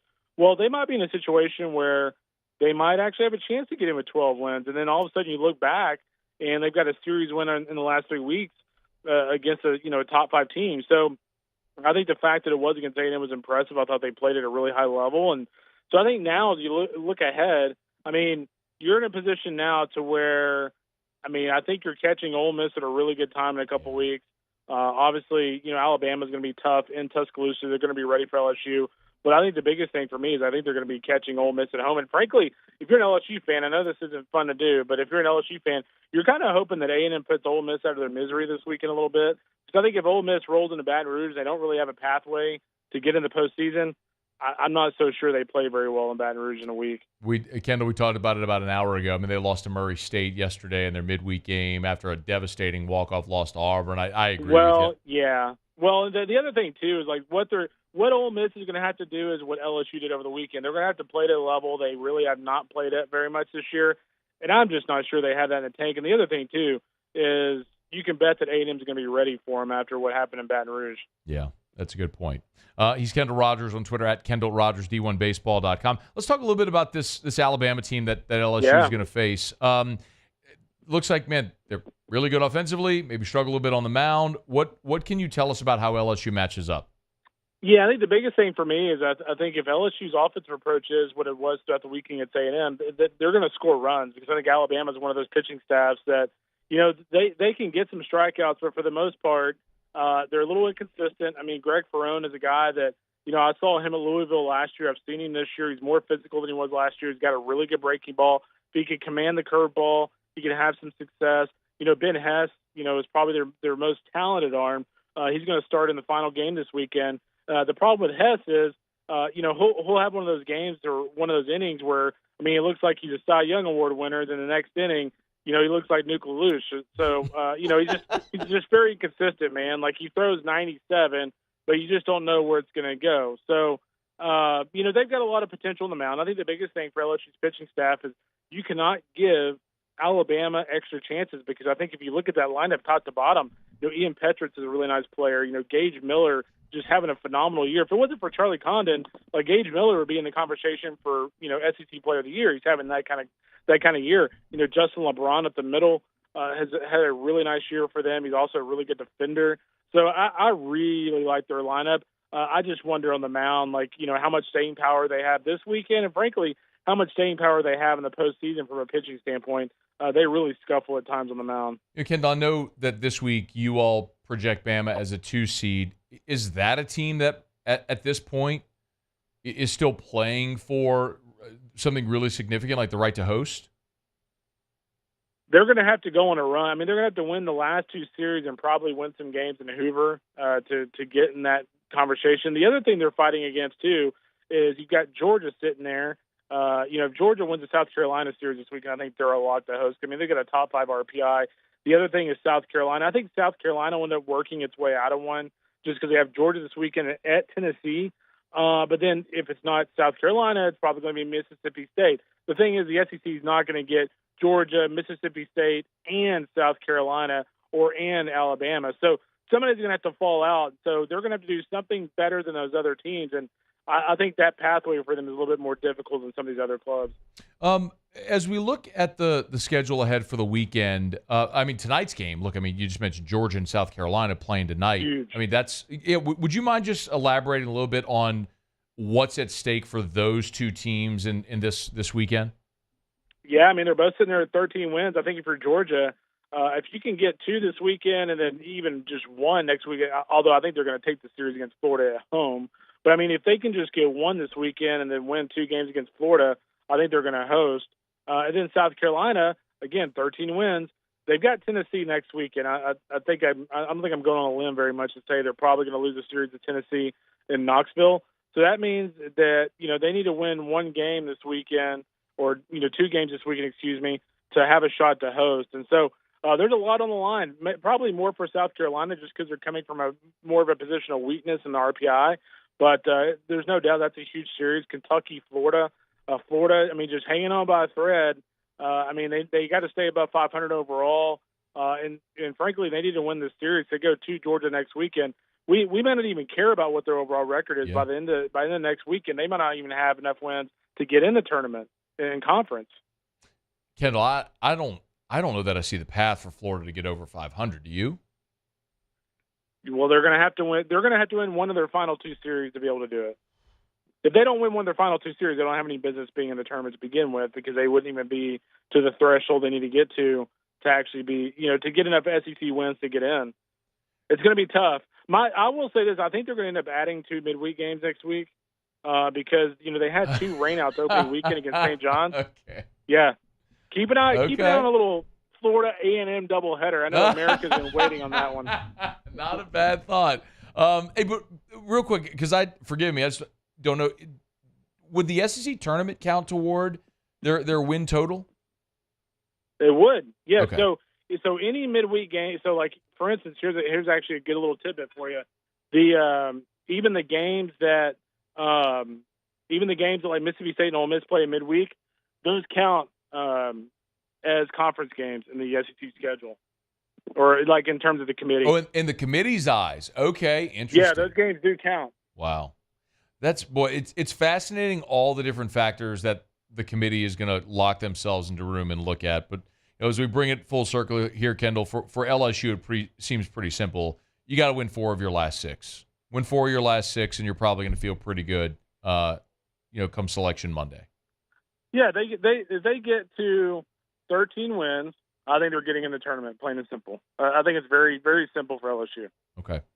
I know there's a lot of thought about what it may take to be a lock, maybe another win in Hoover, we'll see, but they will end up winning a road series against Bama and win a home series against Ole Miss. The RPI should look good enough. We'll see. Hey, man. Yeah, I think they're going to sweep Ole Miss anyways at home. So I think they'll Kendall, be fine. the last time you came here and said you thought LSU was going to sweep someone, it was the Florida weekend. They ended up losing the damn series, and they had the series won in the bottom or the top of the 8th. They a strikeout gets away from Milazzo, a run scores, and LSU ends up losing the damn game in extras. So Let's bump the brakes on the sweep talk. Yeah, man. well, I did tell somebody earlier today that, if LSU, I think they'll get in, but if LSU finds a way not to make the postseason, we're going to look back at that Saturday Florida game as like the game. Yes, absolutely. It's the one that it was the fulcrum moment that swung the whole season because you were coming off the series loss to Mississippi State. You could have argued tough place to play, open up conference, all that sort of stuff, and you had gotten it right because you were so dominant on that Friday behind Holman,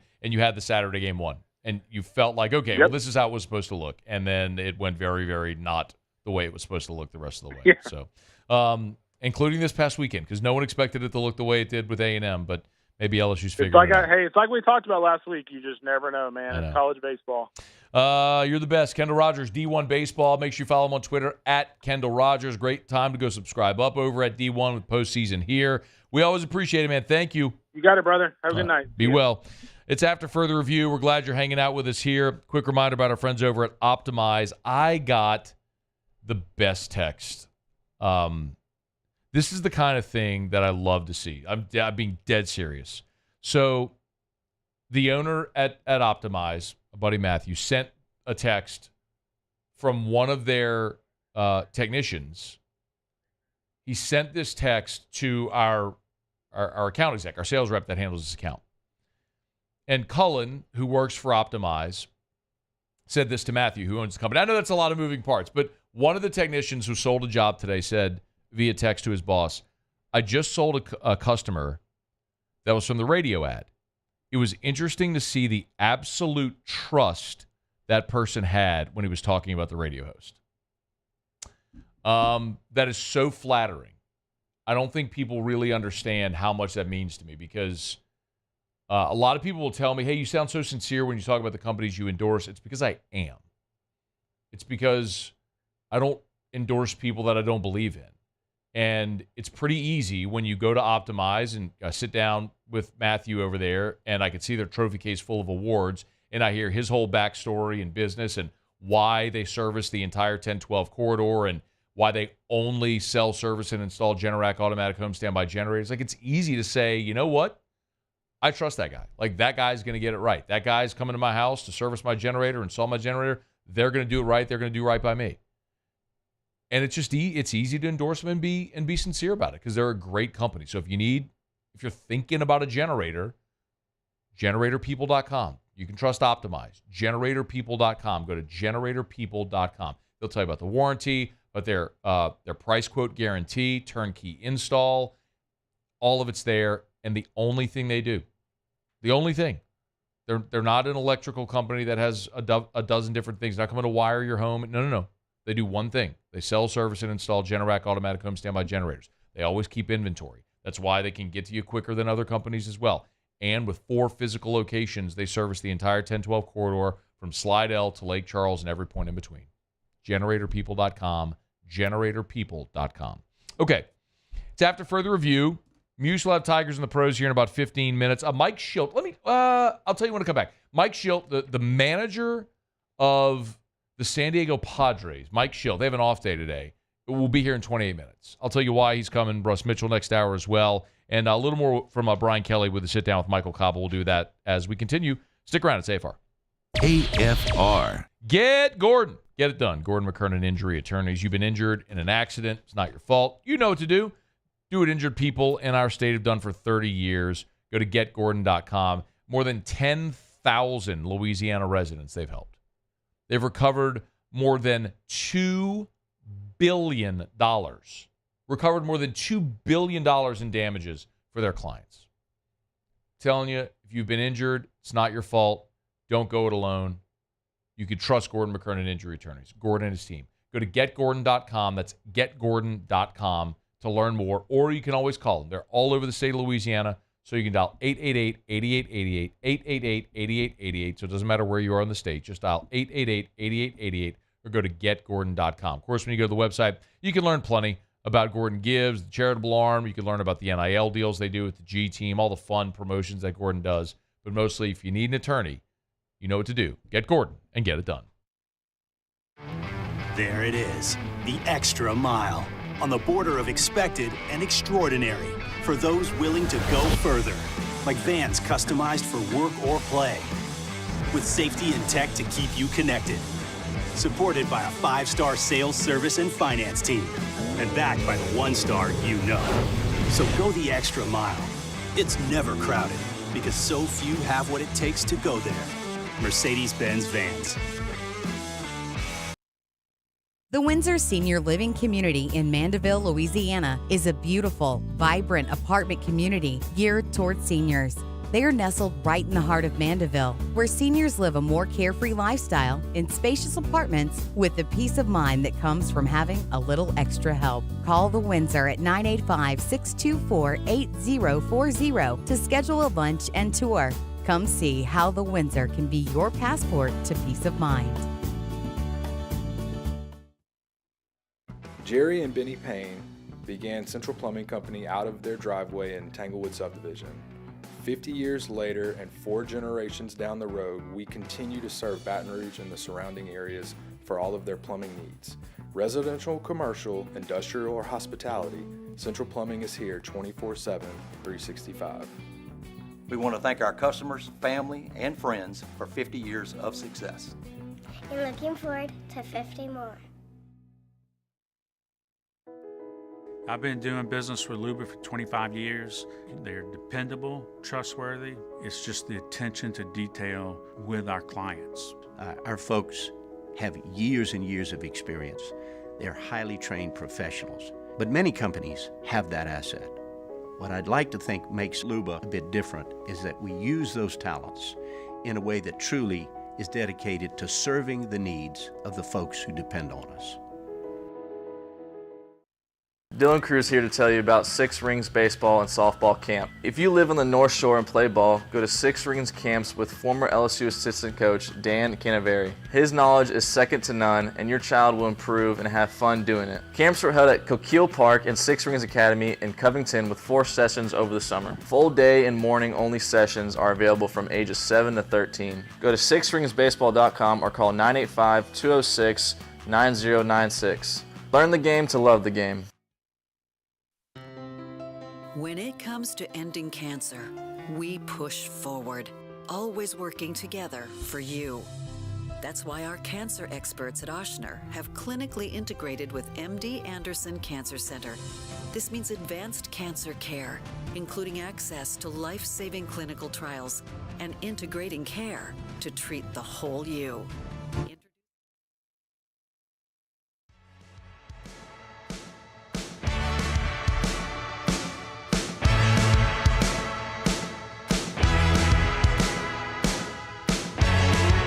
After further review with Matt Moscona.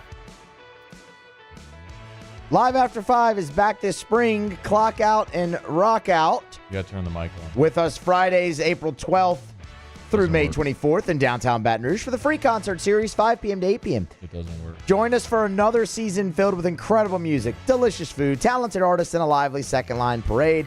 This Friday, come out to see the original Pinettes for Live After 5. It doesn't.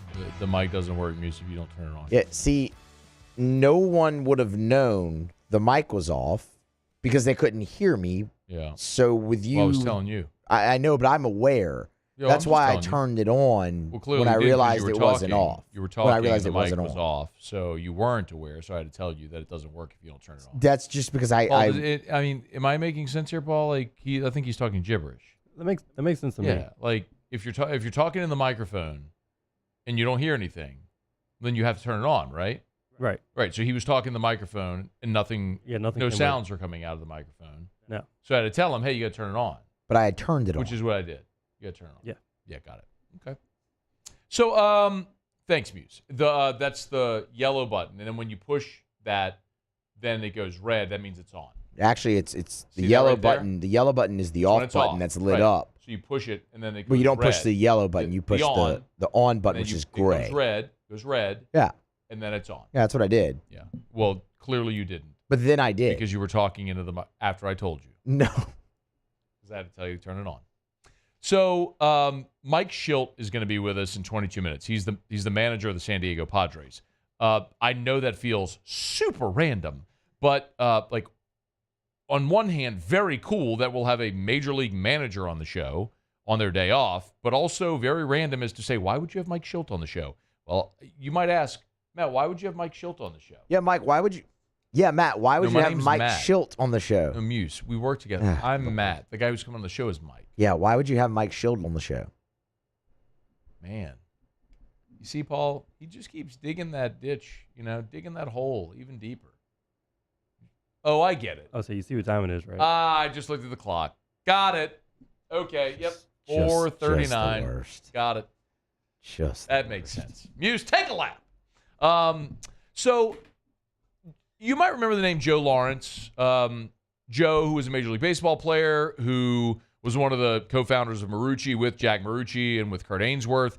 And Joe and a friend of mine, Stan Levy, are partners, in a new company called Sweet Spot. And it's kind of incredible. They've already got national distribution. I'm going to oversimplify this. It's a bat and ball set that acts and behaves like an actual bat and baseball would, meaning you make contact, the ball will go far, not like a wiffle ball set, but it's safe. Like if you get hit by the ball, it's not going to hurt at all. So you actually get the satisfaction of hitting a ball and seeing it fly, but any contact with it wouldn't hurt you. So Mike Shildt is one of their partners.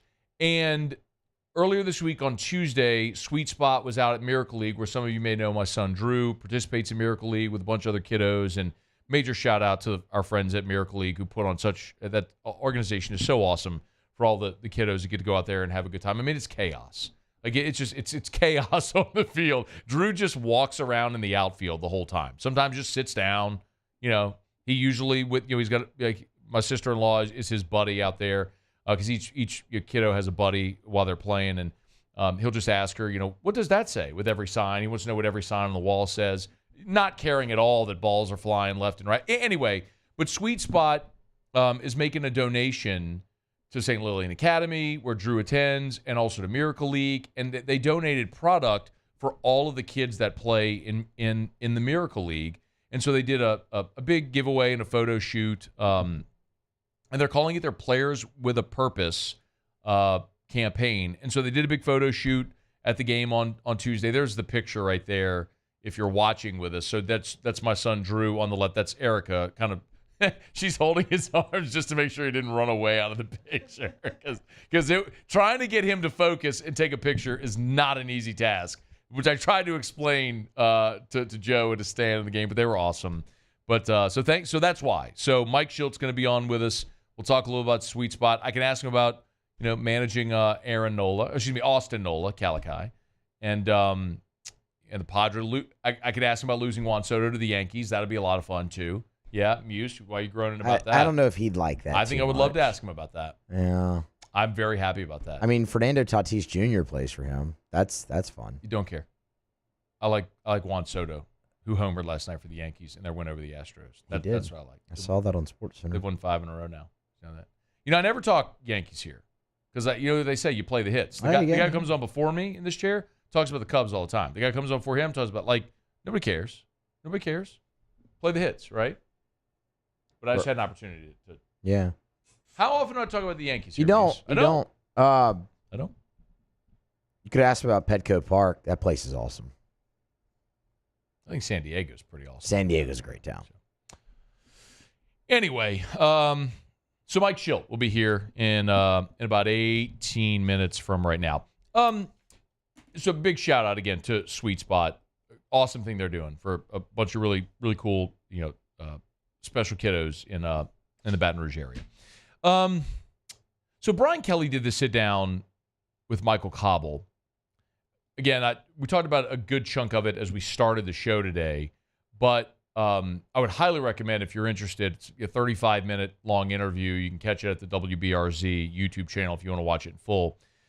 One of the things they talked about is the new helmet communication. Remember, this will be the first year where the quarterbacks and one defender will have helmet communication where a coach can be on the headset talking to the player up until 15 seconds to go on the play clock. From an offensive and a defensive standpoint, Kelly talked about this. First, how it impacts the offense.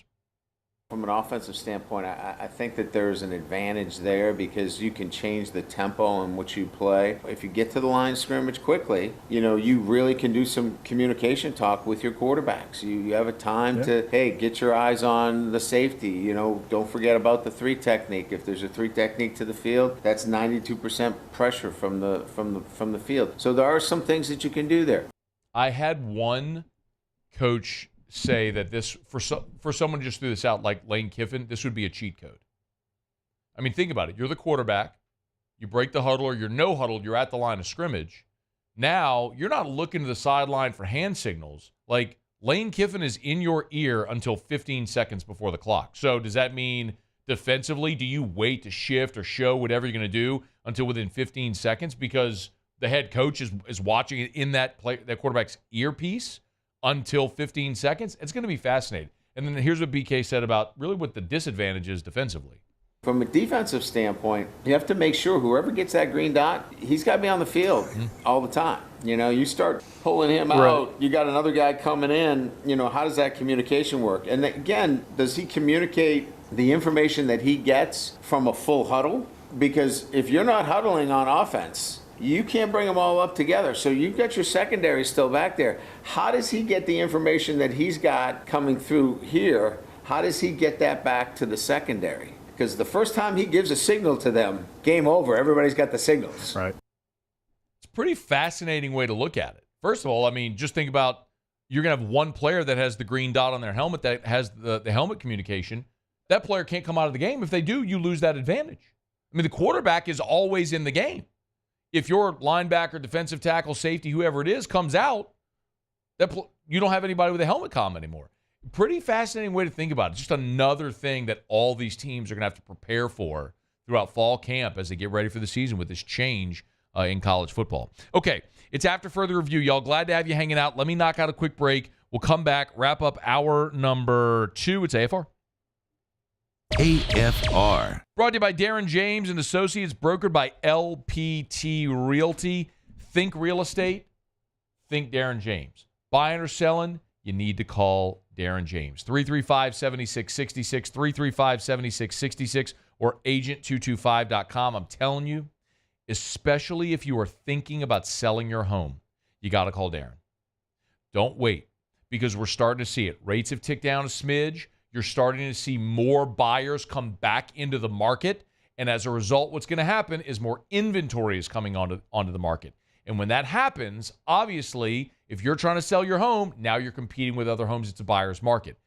Beat the rush before school lets out, before people start thinking about moving, after the school year to that new home for a new job. You need to sell your home. You need the best. You need Darren James. Online, agent225.com. Think real estate, think Darren James.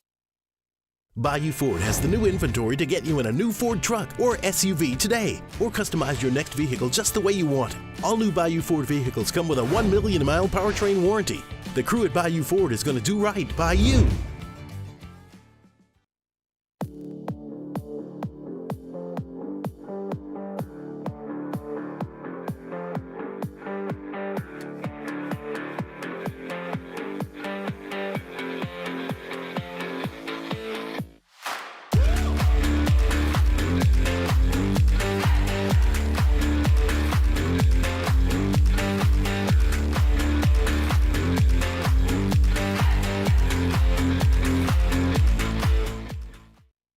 Yo, Jake here from my friends over at Community Steel Company located in Gonzales, Louisiana.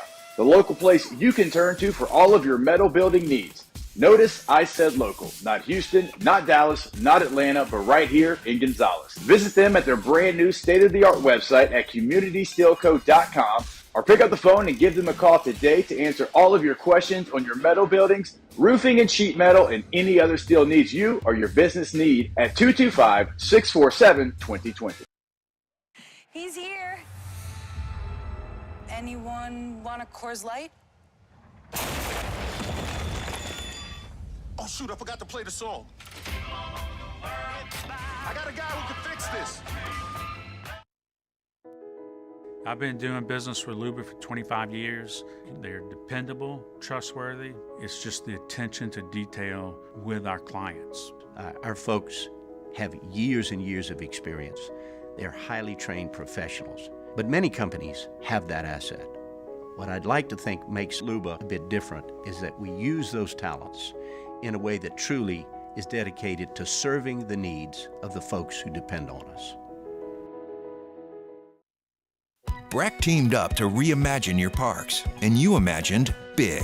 With your help, we went to work, creating 12 beautiful community parks across the parish. A family-sized water park, miles and miles of trails, and parks just for your dogs.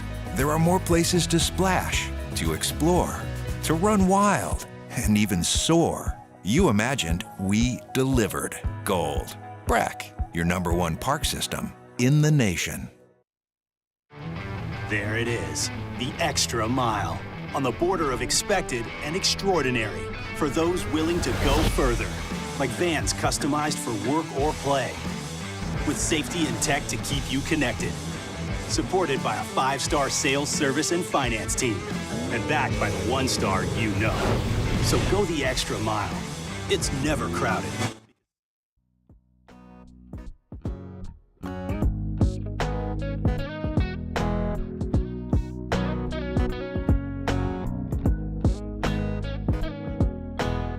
After further review with Matt Moscona.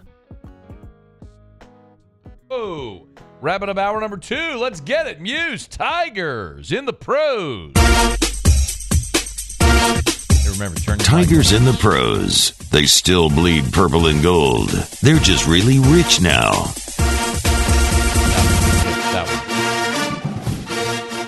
Start with a game in progress. Snoop, snoodle. The Astros and Yankees are in the top of the 3rd inning currently up there in the Bronx. How's it going? The Astros are up 3-0. All right, we got time.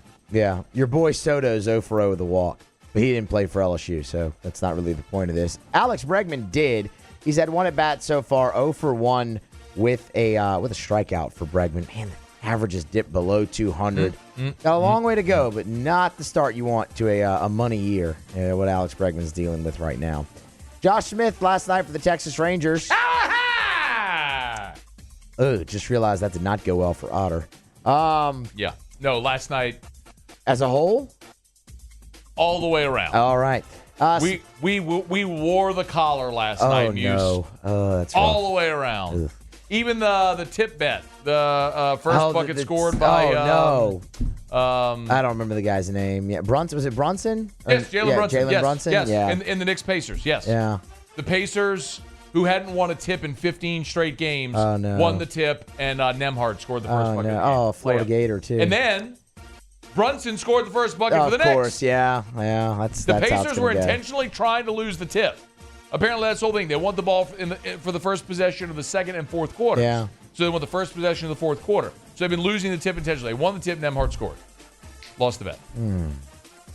Josh Smith went 1 for 5 last night. This is a single. He had an RBI and 2 runs scored as well. So he continues to do really, really well for the Rangers. Trey Morgan. You okay? Yeah, sorry. I had to find Morgan's stat line there. We haven't got you an update on Trey Morgan yet, so let's do that. Morgan is in Single A with the Charleston River Dogs, Single A affiliate of the Tampa Bay Rays. Doing quite well early in the season. 2 for 4 last night with 2 singles, but he's hitting .295 overall on the year. We'll have to keep a closer eye on Morgan, man. I'd be curious to see if he can't climb a level here this season. Continues that pace, he obviously will. Let's get you an update on the golf as well. Wells Fargo Championship. I can't wait to hear this Curtis Thompson update. On the PGA Tour. Sam Burns, 1 under par so far. He's through 15 holes, so still out there. Went out in 34, has a birdie and a bogey on the back. So bit up and down there on the back 9, but everything else pars. He is tied for 19th right now. Because I knew you would ask, I did check for Curtis Thompson. He is not in the Korn Ferry Tour event, and because I knew you would say, well, what is he doing? Why do you hate him? I Googled him to see if he was playing in anything else. You mean you did your job? I see if he was playing in anything else, and nothing came up. So I think he's just off this week. Got it. But we'll keep you posted because this is a big Curtis Thompson show. It's a big Curtis Thompson segment. We're big fans. Just like we're big fans of Hunter Perdue show. Huge. I checked for him, too. He was not in the lineup last night. Had to give him a day off, What man. about Clough and Noss? Noss and Clough? Clough and Nuss? Nuss? Taryn Clough and Kristen Nuss. Nuss. She's related to the quarterback, Nuss. I don't They ride the know. Nuss I don't bus. think. You know what? Look, we got some time. I'll do that check real quick. if There's you no mind. way they're related. Oh, you're seeing if they did anything.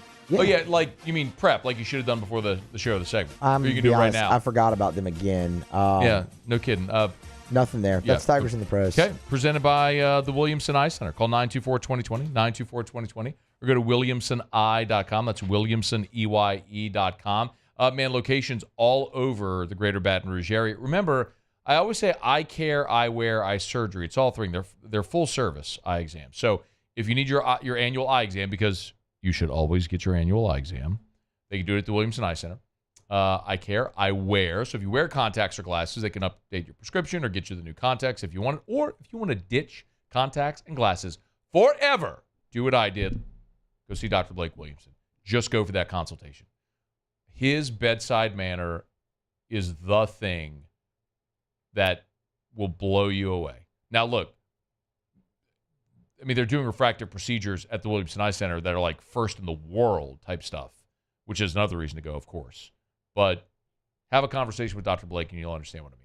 924-2020 or williamsoneye.com. Okay, Russ Mitchell texted me last night and randomly bumped into somebody and he wanted to tell them hello on the air in Baton Rouge. That was it. So he was like, I want to come on air. I was like, well, when are you coming on air? He goes, tomorrow. I was like, sold. And then he said, send me 3 topics to talk about. So we'll talk some college football with Russ, and he'll talk about these people. That's in 20 minutes. Mike Shildt, Padres manager, right after SportsCenter. AFR. Great news if you're a grad. Supper Club is opening up early for 2 days around graduation, so that way you can get extra reservations. Okay, here you go. Here's the deets. If you have a grad in your life, May 17th and 18th, reservations are beginning at 3 o'clock at Supper Club. There is no better place to celebrate any big moment in life than Supper Club. It doesn't matter if it's anniversaries, weddings, promotions, birthdays, and especially graduation. So if you're looking for the place that you and the family are going to go to celebrate your graduate, I got it. Supper Club. They're opening reservations starting at 3 p.m. just those 2 days, May 17th and 18th. So if it's time to celebrate your grad, do it in style with a party and a meal they'll never forget at Supper Club. SupperClubBTR.com. SupperClubBTR.com. There it is, the extra mile, on the border of expected and extraordinary, for those willing to go further, like vans customized for work or play, with safety and tech to keep you connected, supported by a 5-star sales, service, and finance team, and backed by the 1-star you know. So go the extra mile. It's never crowded, because so few have what it takes to go there. Mercedes-Benz Vans. When things heat up, you don't just want a cold one. You want the coldest one. The cold lagered, cold filtered, cold packaged one. Mountain Cold Refreshment. Coors Light. Choose chill.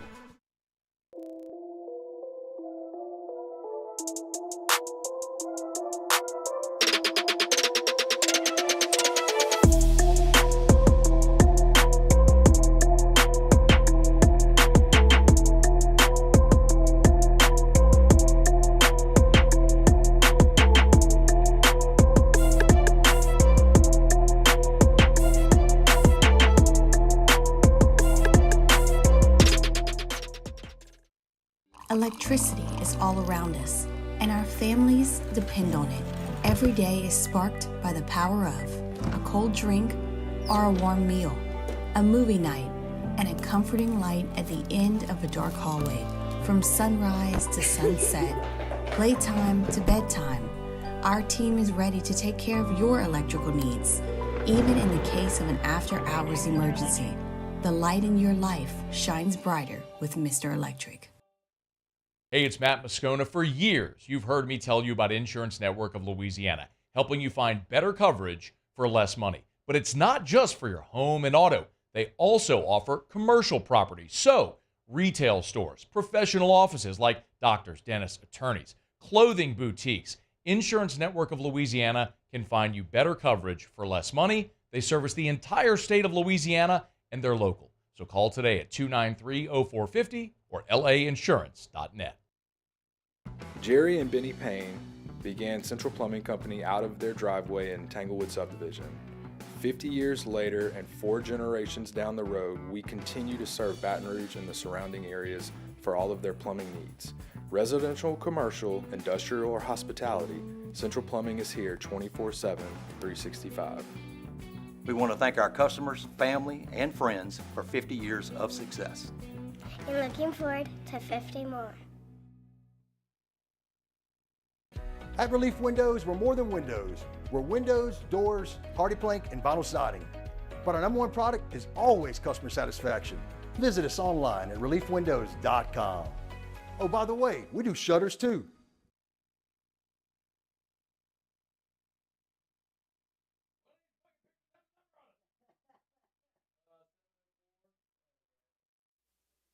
This is SportsCenter.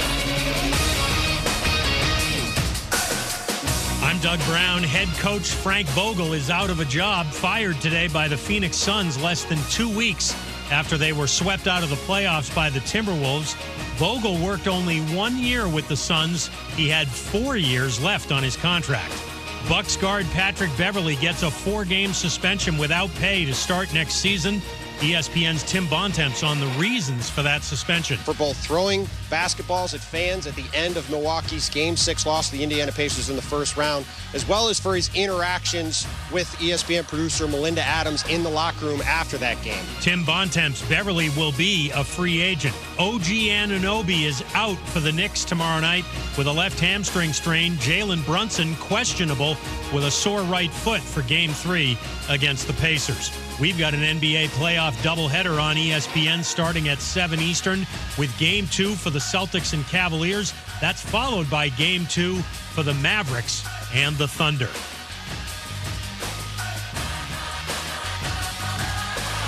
ESPN Radio is presented by Progressive Insurance. Progressive can help you protect your home, auto, boat, motorcycle, ATV, and RV, and more. And if something wasn't mentioned that you had in mind, find out if it can be covered at Progressive.com or 1-800-PROGRESSIVE, because it probably can be. Matt Moscona. I'm very important. After further review. Say it one more time. After further review with Matt Moscona. And here we go. Live from the Mercedes-Benz of Baton Rouge Studios. Let's ride!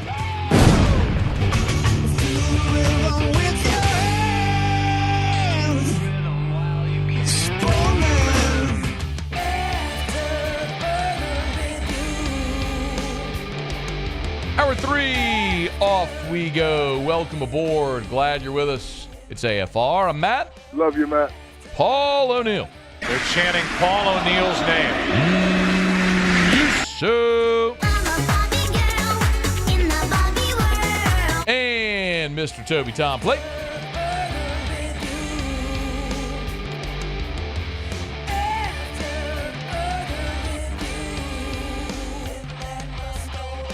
All right, we're here. Glad you are as well. Get out there and make it a good one. 5 o'clock quitting time. Glad you're driving home with us. Russ Mitchell in 15 minutes. Tyronn Mathieu was a guest on RG3's podcast. Talked about why he chose to return for another season in New Orleans, why he signed in New Orleans. Talked a little about the secondary. We'll get to that at the bottom of this hour. I told you on Tuesday I was out at Miracle League with my son Drew and my friends Joe Lawrence, Stan Levy, great guys, and their product Sweet Spot were out there doing a great thing. Signing these sort of, I guess, fun way of saying maybe an NIL deal with some of the kiddos out at the Miracle League, but most importantly, doing an awesome thing with their product for some special needs kiddos. And an interesting partner and investor in the company and board member is Mike Shildt, who's the manager of the San Diego Padres, who were fresh off a win in Chicago. They had a getaway day, and he's good enough to join us here on their day off. Mike, it's a pleasure, man. Thanks so much for a couple of minutes. How are you?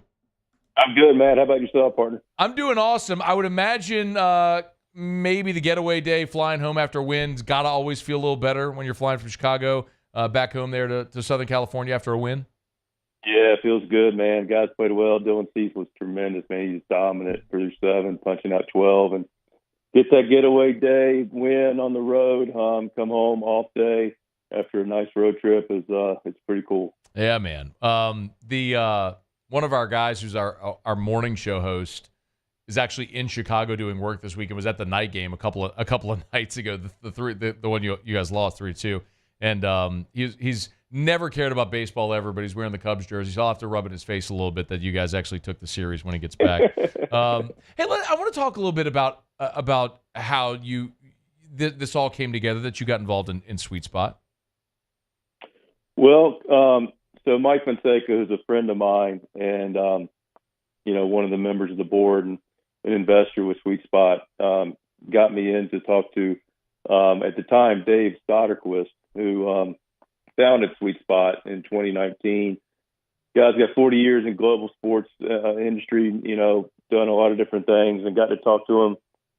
And, I got to tell you, Matt, just what a privilege to talk to this guy. There's a heart for his love for not only the game of baseball, but for what it can do for, the children of the game, people following the game, the intentionality of it being a fun thing for families to do together, kids in the backyard playing. Just really got involved with and excited about his mission for it and his understanding of where he was looking to take it. And then, our mutual friend, Mr. Joe Lawrence, got involved with it and has taken to the level it is now, which is now, crossing a lot of different backyard categories. And I love the concept of it. Like I said, I grew up, I don't know about yourself, playing and just enjoying life in the backyard in simple terms. I think that's a good American way of celebrating, childhood. And I love what this company stands for. You mentioned being involved in the Miracle League. I just love the people and the heart for community as well. Yeah. The program that you all are doing with Miracle League is the Players with a Purpose program. Mm-hmm. Can you elaborate a little bit on the initiative there and what the goal and the intention is there? Well, I've got some history with the Miracle League. Back when I was managing in AA in Springfield, I'd participate in the local Miracle League there. And I mean, you know as well or better than I do, what a wonderful program that allows, less fortunate young people that get an opportunity to experience and play the great game of baseball, right? And just the joy that the game brings to people. And I just love the program. And I appreciate the fact that I'm involved with a company in Sweet Spot that also appreciates getting involved in that part of the community and investing in it and, being a participant in it, but also an investor in it and giving back to the athletes that are in there and recognizing that, it's a good thing to do and allows them to enjoy what they're doing and rewards them for their commitment to the sport. It is really cool. We're showing some video for those who are watching. And the cool thing about the product, Mike, is, and I mean, you can maybe explain even better than I, but the ball and the bat behave like a metal bat and a baseball would. I mean, you swing, you hit, it's going to go. Not like a wiffle ball, right? But wiffle ball was sort of more of like a safer backyard tool. This is something where you can actually feel and experience baseball, but it's a safer product as well, which is why it's great for Miracle League. Oh, they've crushed it, man. That's one thing that Sadi and now Joe are helping lead is among other things is the actual equipment. I mean, we've all played wiffle ball and it's great, but it's not like you can go out and practice baseball. The thing about practicing a baseball with a real baseball and bat is when you're younger, at least for me, when I was 7, 8, 9, 10, 11 years old, and I played for a while, not very well actually, but I think it's worked out for you, Mike. It did all right. I mean, smarter than talented, but that bar was super low. But yeah, man, it was a fear factor, right? Like the ball's hard. I mean, it can hurt. And I just remember that being an eliminating thing for a lot of young people when I was playing 100 years ago. And now it's like, okay, now you can still get the same feel of a ball and a bat and it progresses you to say, okay, I can get comfortable doing this. I can do it. I can get past the fear factor. I can acquire skill sets that allow me to enjoy what I'm doing, practice what I'm doing, and then progress to play a more serious competitive way of baseball. Or you know what? Maybe that's not your gig. Maybe you just like playing in the backyard with your buddies and friends, and your mom and whoever doesn't have to worry about you getting hurt. So I mean, it's just got so many positive things about the product that are just beneficial. Well, and obviously I'm super fortunate. My little boy is one that's going to be at a Miracle League as part of the Players with a Purpose program, and it's a cool thing to be wrapped in, obviously, with great people like Joe and Stan and obviously yourself. We're very grateful for it. PlaySweetSpot.com is the website if you want to learn more. PlaySweetSpot.com. All the handles on all the social medias are at PlaySweetSpot if you want to go check it out. Mike Shildt with us, the manager of the San Diego Padres. What was it like? I know you had Austin Nola the past couple of years. He's a LSU guy. Mm-hmm. Give us a little thought of what it was like having coaching Austin day in and day out. Oh man, one of my all-time favorite dudes, and that's saying something. I've been blessed to do this for 30-something years, and man, I just love Austin, his heart, his competitive spirit. Beautiful family, his wife Michelle, and got to know him, in a different capacity when I was here in San Diego. I coached third and did some other things with the club, but we got to know him a little more closely. And when you're in those other roles outside of a manager, it allows you to create some connections a little bit more off the field. And so I just had some good times with Austin, but as well or better than I do, what a stand-up young man and clearly a good player, but just the salt of the earth and a lot of respect for him as well. Pretty incredible story, man. I probably should say this. We're talking to the break. As a Yankee guy, I'm pretty fired up that you don't have Juan Soto anymore. I'm kind of excited where he is right now. My producer reminded me that you do have Fernando Tatis, so it's not all bad, I guess, in that moment.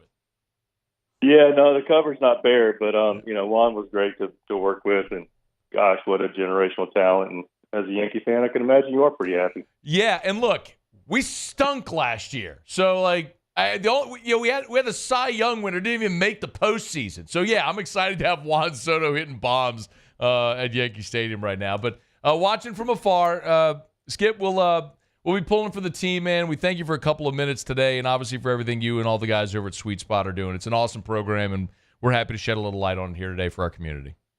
Yeah, good talking to you, Matt. Always a pleasure. And, yeah, Sweet Spot's been amazing, and I'm excited to be a part of it as well. PlaySweetSpot.com. That's the website. Y'all learn more. PlaySweetSpot.com. He is Mike Shildt. Mike, thanks so much. All the best. See you, Matt. Take care. Okay, be well. That was fine. Muse, I had to get a little Juan Soto. You couldn't help yourself. You absolutely couldn't. Look, I checked the boxes. When you were even asking it, you're like, yeah, hey, Juan Soto. I'm like, oh, see, he didn't want to do it, but he just couldn't help himself. I mean, that's the guy. So when Mike Shildt, like, it's one of those things where if we had Mike on to just talk baseball, there's so many things we could explore. I mean, he was in the NLCS with the Cardinals back as the manager of the Cardinals in 2019. He was the NL Manager of the Year in 2019. Dude's done a lot. He's a baseball lifer, all that stuff. And he just said, right? I mean, the mind over talent, and that was a low bar to clear, whatever he said. You can tell he's got quips and one-liners. He's a guy who's how many games has he managed in his career? He has let's see. He's managed about 1,000 games in his career as a manager, right? That doesn't even count as they said third base coach, bench coach. As a manager, has managed 1,000 games in Major League Baseball. Yes. So that didn't even count what he was talking about when he managed in Double-A. Correct. So he managed St. Louis for 4 years, and this is his first year now managing the Padres. But he was with the Padres the last 2 years, and then he was with the Cardinals for several years before he became their manager. So anyway, you could talk about a bunch of fascinating things with that guy. Maybe we'll see if we get Mike back. But again, hat tip to everyone over at Sweet Spot. It was really cool, man. I mean, they rolled out the red carpet for those kids at Miracle League on Tuesday, and Miracle League has a Thursday night league night as well. So tonight, I think the older kids are out there tonight. So I know Sweet Spot's going to be back out there tonight. They're going to be doing some video and stuff. But anybody that ever wants to go out and watch a Miracle League game or participate, you can. And it's great. Like all the players all have a buddy, so they're always looking for volunteers. They're always looking, for donations to maintain the field and the scoreboard and uniforms and all that sort of stuff. So it's an awesome organization. If you're ever looking for a way to get involved, do it. And many, many thanks to Mike. I mean, how cool is that, right? You guys manage him, in the middle of managing 162. He has a getaway day, has one day off, and he's talking to me, with this. But really cool of him. So we appreciate Mike for spending a couple of minutes. Okay, let me knock out a quick break. Come back. It's like a Wednesday in football season. Russ Mitchell next, AFR. AFR. Brought to you by the Watermark Hotel and the Renaissance Hotel. Like we tell you every day, 2 amazing hotel properties here in Baton Rouge, Watermark downtown, the Renaissance Southtown. The Gregory at the Watermark is an exquisite experience if you've never had it before. If you want to get into downtown Baton Rouge, or if you haven't been, you got to go experience this place. The Watermark is Baton Rouge's premier hotel property. And when you walk into the lobby, you're going to see this was the original Louisiana National Bank building. So it was Baton Rouge's original high-rise building that they've now converted into a hotel property. You walk into the lobby, and you will see the architecture, the art, all of the decor, the design. So much of that rich history, the marble, the stairwells, have been maintained. It's incredible. Like old bank vaults, the thick marble. It's awesome. And then the Gregory is a great dining experience right there in the lobby. Good option for Mother's Day as well. If you're still looking, you can get reservations online at the Watermark Hotel. Bayou Chrysler Dodge Jeep Ram is taking $11,000 off the new 23 Dodge Charger. We're open for business in our beautiful new showroom and taking $11,000 off the powerful new Charger. All new Bayou vehicles come with a 1 million mile warranty. The crew at Bayou Automotive is going to do right by you. Farming is a way of life for us. It's not something we get up in the morning and dread going do. It's just something we go to bed at night looking forward to getting up to go do.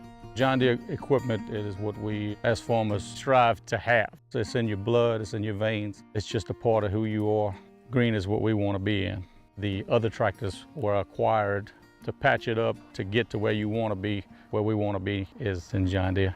Flip the switch and learn more about what it means to be powered by sunshine at sunequip.com.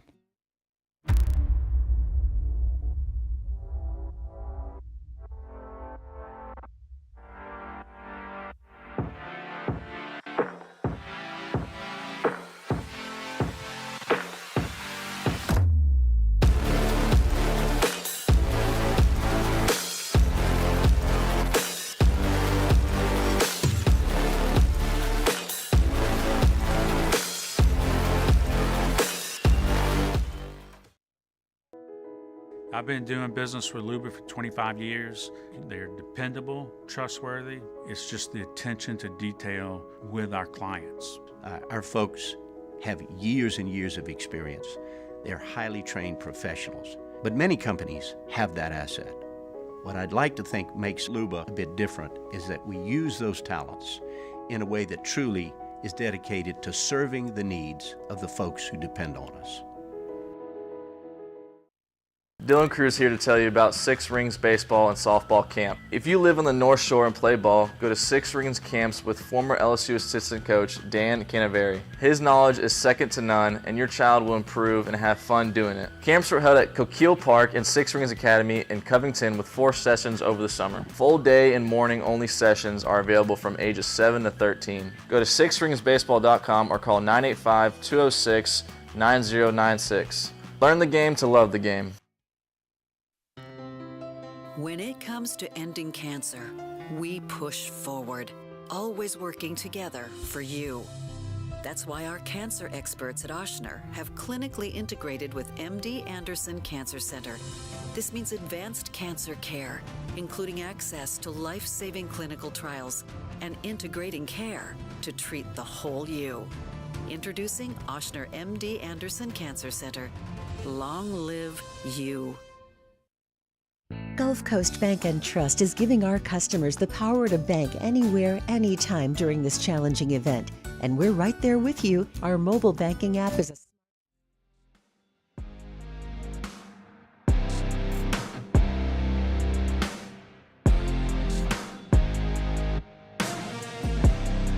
After further review with Matt Moscona, Russ Mitchell. Kicking the tires and lighting the fires. Russ! Literally. Well, I'm proud of Russ. I think Russ deserves it.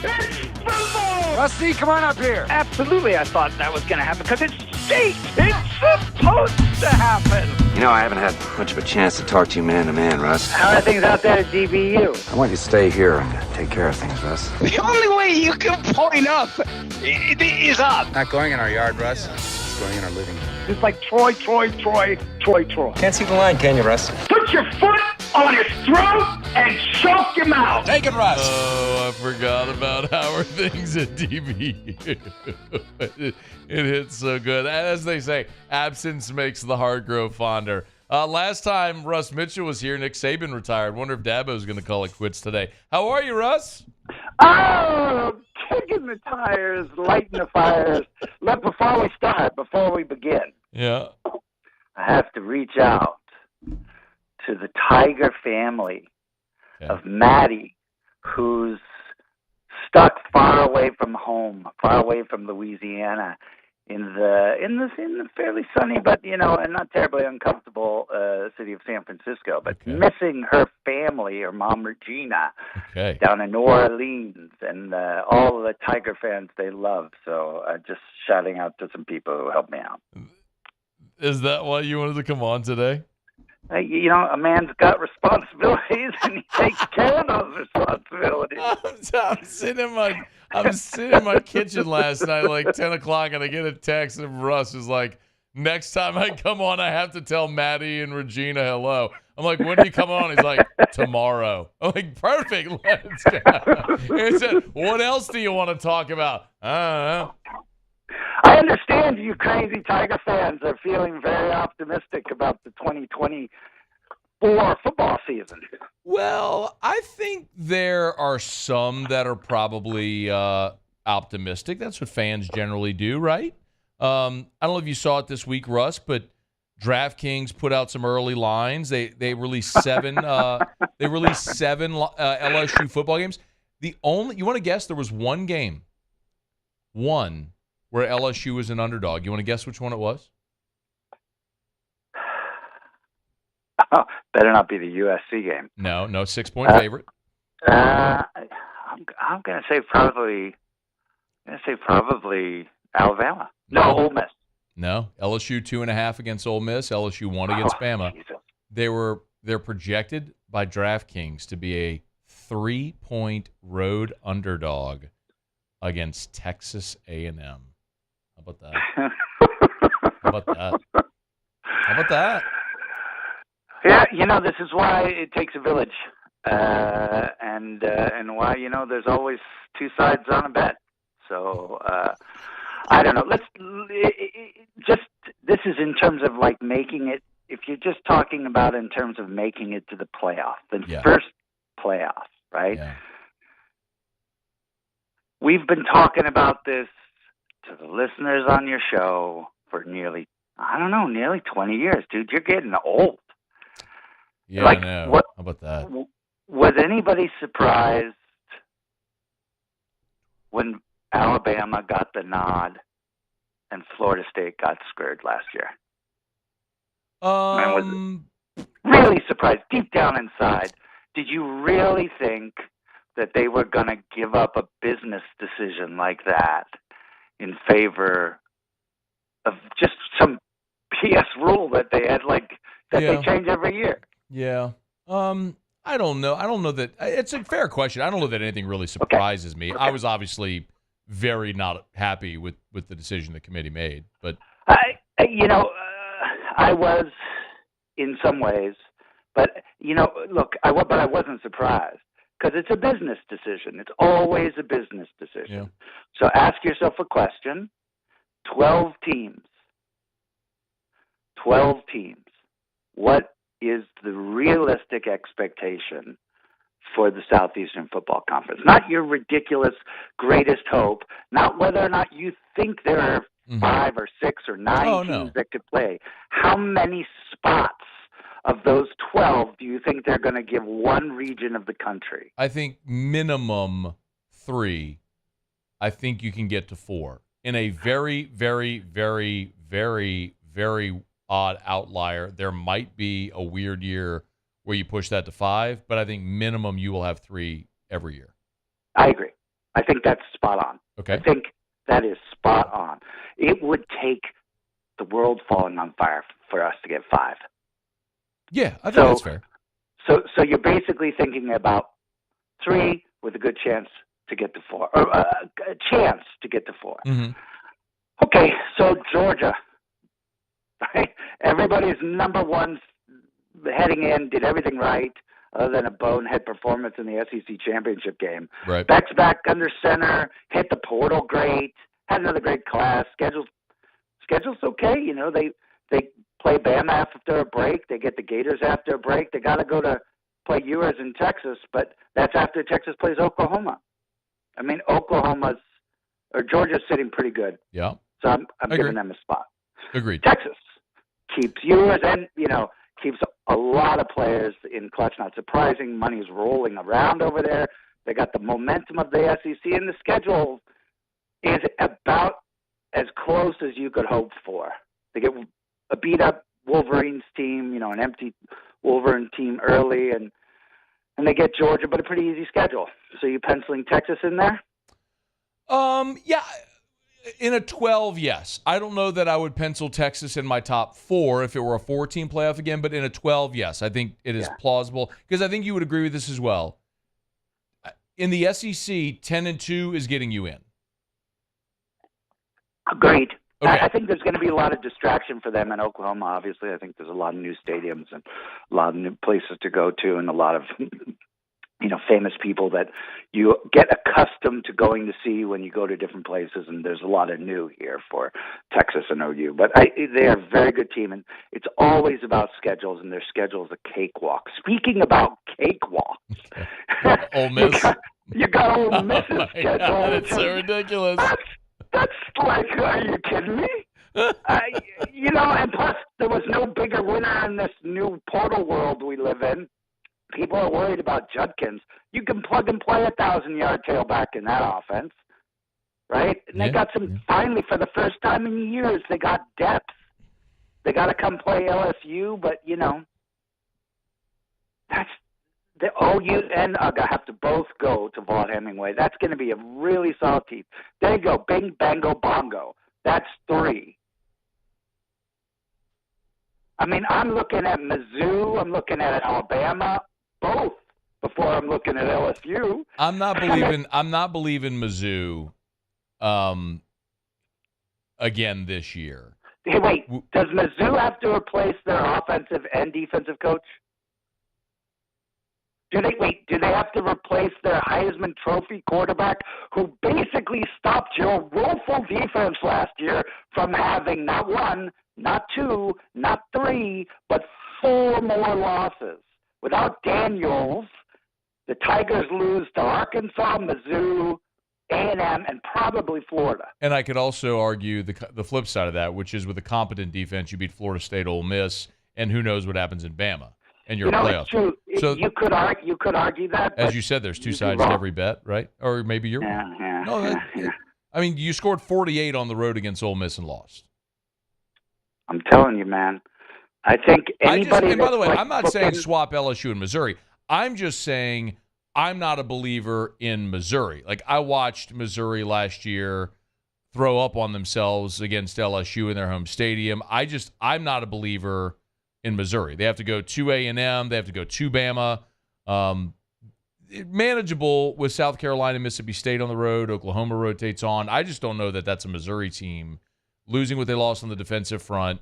Yes, you have Cook and Luther Burden back. I get it. You lose Cody Schrader, who was the All-SEC running back. I just don't know that I believe Missouri is going to be a 10-win team this year. Yeah, I think that has more to do just with not having faith in Mizzou right now. And I mean, I think there's a lot of people that have more faith in Alabama than just looking at the jerseys. So I really like this Mizzou team is ranked in the, above LSU in a lot of polls out there by people that pay good attention and know what's going on.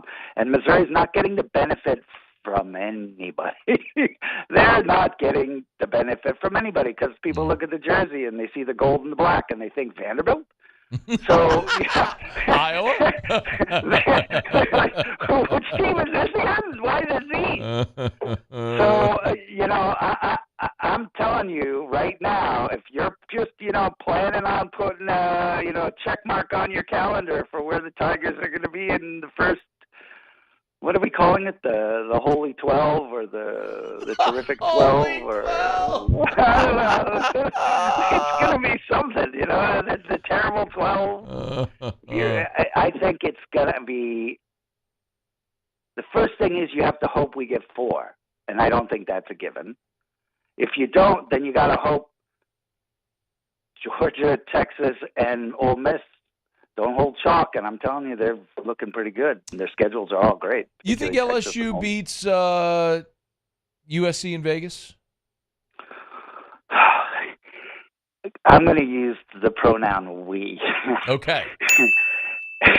If we lose to UCLA and USC, I won't be able to walk around my neighborhood, man. Okay? I have more purple in my wardrobe than any grown man in the state of Arizona. I don't even wear white. I just wear lilac. That's white for me. White for me is lilac. If they don't beat USC after all the trash talking that I've been doing for 20 years about how bad USC is and overrated, I think I'm gonna move. I don't even have white. I have lilac. That's yes, the best I think, line ever. Okay, I think LSU wins that. So, and I don't know if you agree with me, but I think LSU will win at South Carolina. Yes. Mm-hmm. Okay, so if that happens, then LSU's 5-0 going into a bye, hosting Ole Miss, and that, their friend, is the game. Because if you win that, then you get Arkansas A&M bye, Bama at home. Even my point is, I can formulate a plan to get to 10-2. I'm not telling you they're going undefeated. I'm saying, can I formulate a plan to get to 10-2? Well, it starts with you got to get to Ole Miss 5-0, go into your open date and beat Ole Miss to move to 6-0. If LSU goes 6-0, I'm really confident they'll go 4-2 in their last 6, and they'll be a playoff team at 10-2. But I don't know if they can go unscathed. They haven't won an opener since 2019.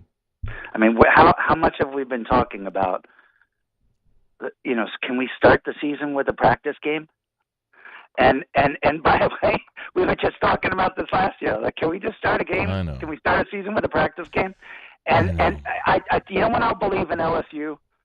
Not when I see whether or not the coaches can coach, not when I see how the new quarterback does. When LSU simply figures out how to play the best player that it has on its roster, then maybe I'll start having a little bit of faith in this team's ability to be able to get to 10-2. You mean Perkins? Yeah. Figure out how to make that happen. I mean, he had a really productive year last year. Mm-hmm. You're breaking up, brother. He had 13 TFLs, 5.5 sacks, 3 forced fumbles, had a pick. He had a really productive year. Just the defense sucked. Russ is true, though, man. Like, he had as productive a sophomore year as he did a freshman year. Stats are almost identical. It's just none of it mattered because they were so bad defensively. There were games. And I had to watch them more than once. There were games where I didn't even see him on the field. I mean, he might have been getting stats, but, it's like, didn't even see him on the field, man. So you all take care of that. You figure out how to, turn him back into the freshman player that he was, and then I'll have a little faith that you can. All right. All right. Now, don't wake me up again until the. I'll talk to you. I need to thank Regina and Manny for helping brother out. I'll talk to you in July. Goodbye, everybody. Enjoy your hibernation. That is Russ Mitchell, everybody, on Twitter at Russ Mitchell CFB. He said, I don't even have white in my wardrobe. My white is lilac. Everything is purple. I have more purple in my wardrobe than any man in the state of Arizona. If LSU loses to USC, he'll never hear the end of it. At least here we can all commiserate. He's on an island. Oh, man. Okay, it's after further review. You'll excuse me. I'm going to get a sip of Evermore. Some of y'all think I'm lying. This is what I drink. Our family has made the conversion to Evermore. It's natural artesian water. It's a rare alkaline source. If, in the last, handful of years, so much research done about being in a true alkaline state with a pH between 8.8 and 9.1, this is a healthier option for you, for your family. If you're an elite athlete who wants better hydration, you're a parent who wants a healthier option for your kids. Don't just here's the challenge that I would give you. Grab a bottle of Evermore, or actually, don't do that. Grab another bottle. Grab one of the really popular, widely distributed bottles of water that you might buy, and look and see where it says minerals added for taste, things added or taken away. You think water's just water? Unless if it's Evermore. I mean, this is natural artesian water that comes straight from a well, goes from a well through a filter into a bottle, and never touches air until you uncap it. There is nothing added or subtracted from this. This is as pure a product as you could possibly have. It's Evermore. EVA, and it's a Louisiana company. EVA-MOR. Evermore.com, Evermore.com, or pick up Evermore at great local retailers. I got this individual 64-ounce bottle today at Rouse's. All right, it's after further review. We're glad to have you hanging out with us here. Speaking of which, I actually get to talk about Rouse's coming up in a little bit. All right, Tyronn Mathieu was a guest on RG3's podcast, and they talked about why he signed an extension and decided to stay in New Orleans. Talked about his thoughts on Kool-Aid McKinstry, the Marshawn Lattimore situation. Interesting stuff from one of the Saints' veteran defenders and the player that we all love. So let's hear from Tyronn when we come back. It's AFR. AFR. Brought to you by Rouse's, as promised, where you can find plenty of Evermore and plenty more stuff as well. Find tons of Rouse's branded products. So I would always encourage you to do that. When you go to Rouse's, look for the red R with the circle, and that's an indication what the Rouse's are, that it's a Rouse's branded product. And the thing that's so impressive, whenever I have an opportunity to talk to my friends over at Rouse's, and a year ago, they had what they called a media open house. So all of their media partners came because they wanted to just kind of explain who they are and their products and everything about the organization top to bottom. So we all had a better understanding of Rouse's. And the thing that stood out to me then and still does is how much they value sourcing local. They have, this is Rouse's, 70 locations. They have handshake agreements with local fishermen on the bayou because that's just who they've always done business with, and that's how they do it. It's amazing. They're a great local company. It's Rouse's. Rouse's.com. Rouse's. This feels like home. I've been doing business with Luba for 25 years. They're dependable, trustworthy. It's just the attention to detail with our clients. Our folks have years and years of experience. They're highly trained professionals, but many companies have that asset. What I'd like to think makes Luba a bit different is that we use those talents in a way that truly is dedicated to serving the needs of the folks who depend on us. The Windsor Senior Living Community in Mandeville, Louisiana is a beautiful, vibrant apartment community geared toward seniors.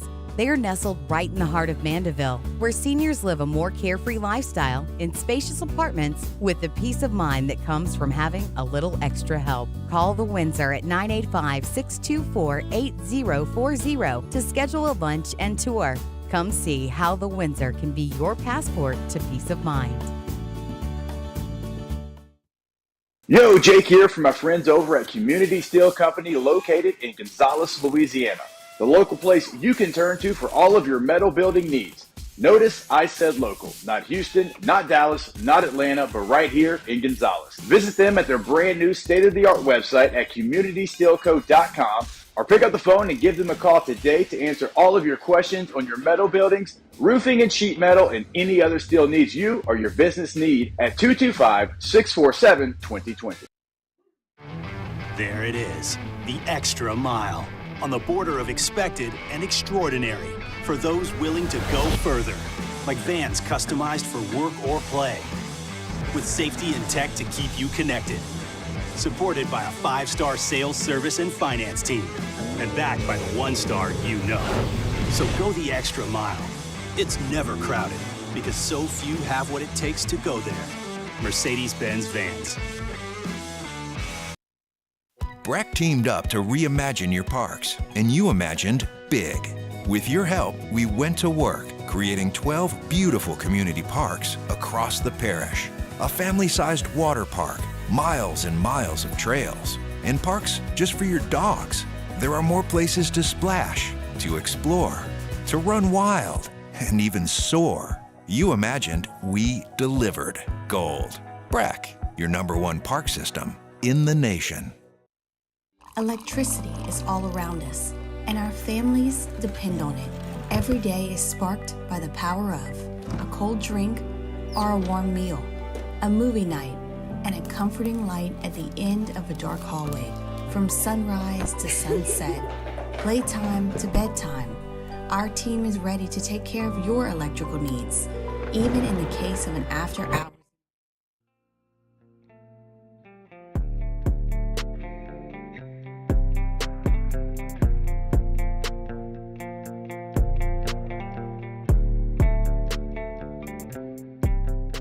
After further review with Matt Moscona.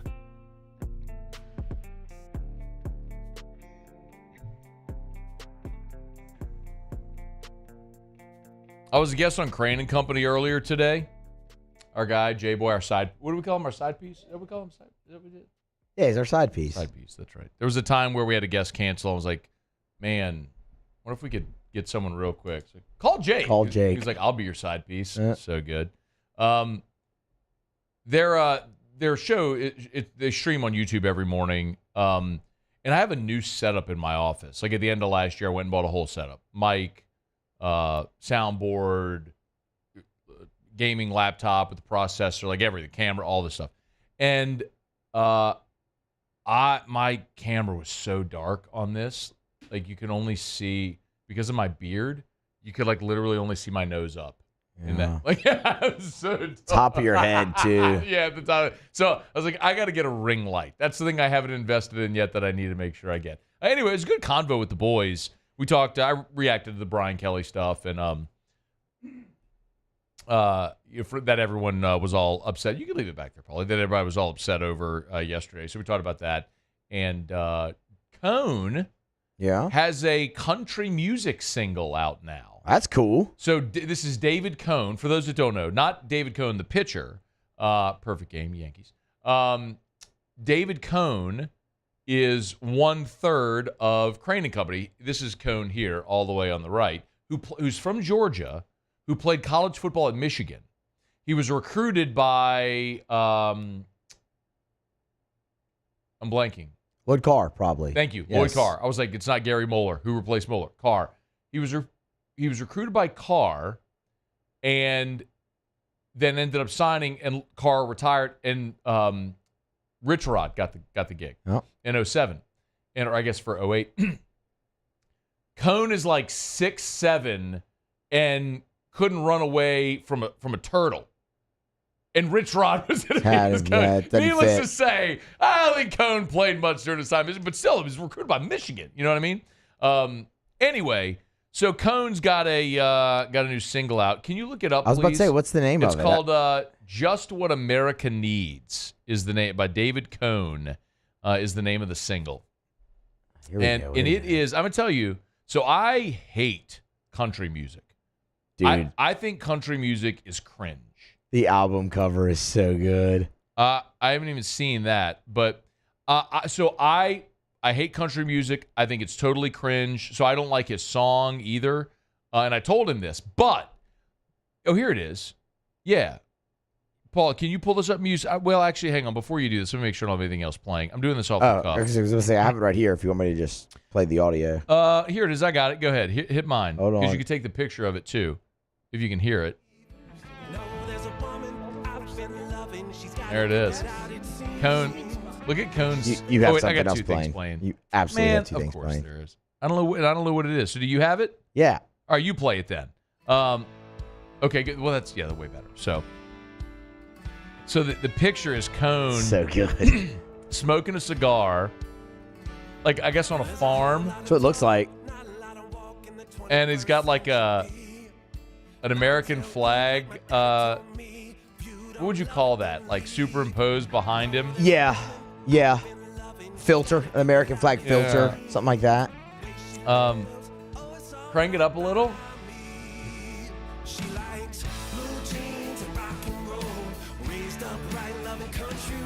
It's not bad, man. It's good. good. So here's the thing. This is what I told him. I said, Cone. And he clipped this. And then whenever so Cone and I love Cone. Whenever we go to media days, he and I always end up drinking whiskey together. He's an awesome dude. I told him, I said, Cone, I hate country music. I think it's cringe. I think your song is cringe because I hate the genre. But, I said, that's a hell of a hook. It is. Like, I found myself, and I listened to it because I'm his friend, and of course I want to be supportive and all, but like, I found myself going like, on rock and roll, just what American. I'm humming in my head all day. Yeah. And I can remember from like years and years ago, I used to do, when I did music radio, you'd have these music reps, like these label reps come through. And they would tell you all the same story. Whenever they had somebody new, they'd play a song like 50 times over. And did they ever get sick of it? Or would it stick in their head and all? And that's how they knew if they had something that was catchy and hook. And I'm like, I told him, I was like, Cone, it's catchy. It's good. It's catchy. Muse, you're a country guy. You Yeah, like this? I like, and I would say I like country music a lot. I listen to a lot of music, but I listen to a lot of country. It's not bad. It's good. Crank it up a little bit. Let me hear a little more. The hook is really good. Yeah. He's got the voice for it too, man. I don't know. See, I think he's just kind of like. No, I just mean he's just rasping his voice intention. That's not how Cone sounds. Okay. Let me hear a little more, Cone. Give me a little more, Cone.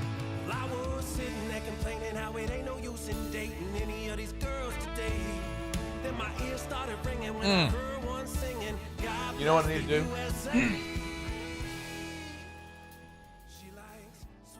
Oh no. What? This is the bridge. You feeling it? I am feeling this. I heard something about a red cane pole there. Paulie, how you feel about this? Paulie with his low-riding truck and his subwoofers on his way back to Central. I don't think this fits Paul's genre. It's good for country. It's good for country. Paul's so nice. Paul's so nice. He just can't say a negative thing. Oh, man. You know what I need to do is I need to get Jimmy Brooks to hear this. Yeah. So we got our sister station is 100.7 The Tiger. I was supposed to talk about Tyronn Mathieu here. We'll bring it back tomorrow. Exactly. This is now 2 hours and 45 minutes of me just like this is better gorging on sports, and I'm like, you know what? Yes, we had Russ, and then Russ got me in the mood to not talk about sports, and then I thought about. And honestly, what happened is I refreshed Twitter, and so in the break, I refreshed Twitter, and in my Twitter mentions was a clip from the thing with Crane and Company. And now I went to this stream of consciousness. But anyway, let me know what y'all think about Cone's song, Just What America Needs. He's on Twitter. I think he's David M. Cone.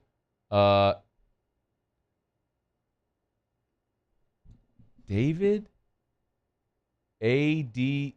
Adam Cone. That's what it is. At David Adam Cone. That's his handle on Twitter, at David Adam Cone. See, if he makes it as a country star, he might need to just go with Adam Cone. So he's not David Cone? Yeah, well, and Adam Cone sounds better, I think, than that for like a country star. I defer. I don't know. But that's so Jimmy Brooks. So our sister station, 100.7 The Tiger, country music. Like I gotta ask Jimmy, like, is this something that you would put in rotation on the Tiger? I don't know. Maybe not. I don't know how all that works anymore. I'm for it. Putting Cone's song in there? Why not, man? Well, because it might stink and people wouldn't want to hear it. Usually, there's an old adage in radio we say all the time: you play the hits. I know. And while I love Cone, that's not necessarily a hit yet. No, yeah, it's not the greatest country song ever, but it's good. Like it's good. It ain't Freebird. No, well, what is? Well, that's not country either. No. All right, we're brought to you by Michelli Weighing and Measurement. Michelli.com. Terrio texted me earlier. He goes, "Hey, what's the scale place?" And the guy that played at LSU. I'm like, well, you're talking about Michelli Weighing and Measurement. That'd be Sean McMullen, who, of course, was on the 2012, 2013 LSU baseball teams. Sean's a great dude, man. I had a chance to visit with Sean at the Pels game we went to a few weeks back with our friends over at Action Industries. But I love telling you about my friends at Michelli. They're an awesome business. I get to sing their praises every day. 76 years. I mean, how many businesses last 76 years? And not only that, without being acquired or anything like that, they've grown. With 30 different offices across 11 states, and they've maintained their local ownership right here in Louisiana, right there in Harahan is where their office is. Love telling you about it. You weigh or measure something, Michelli sells, services, and rents the products used to weigh and measure. You can ship your measurement devices to them. They can calibrate, ship it back, or they can swing by your office, pick them up. They got them all over. They got 6 calibration labs in Louisiana alone. It's Michelli Weighing and Measurement. Michelli.com. Michelli.com. Let's see. Okay, so we're not going to do Tyronn talk. It's late. We don't have time. Yeah, we don't have time. Sorry. Okay, we don't have time. Got a break. Jimmy, Otterlocks next. AFR. AFR.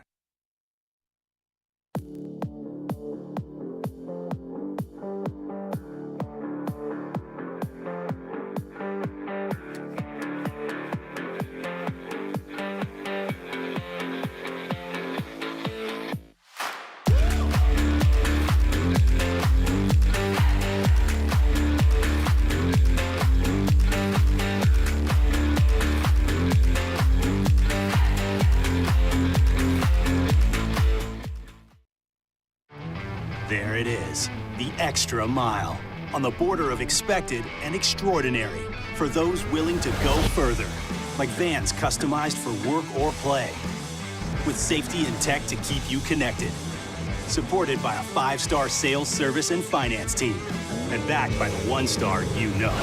So go the extra mile. It's never crowded, because so few have what it takes to go there. Mercedes-Benz Vans. Hey, it's Matt Moscona. For years, you've heard me tell you about Insurance Network of Louisiana, helping you find better coverage for less money. But it's not just for your home and auto. They also offer commercial property. So, retail stores, professional offices like doctors, dentists, attorneys, clothing boutiques. Insurance Network of Louisiana can find you better coverage for less money. They service the entire state of Louisiana, and they're local. So call today at 293-0450 or lainsurance.net. Jerry and Benny Payne began Central Plumbing Company out of their driveway in Tanglewood subdivision. 50 years later and 4 generations down the road, we continue to serve Baton Rouge and the surrounding areas for all of their plumbing needs. Residential, commercial, industrial, or hospitality, Central Plumbing is here 24/7, 365.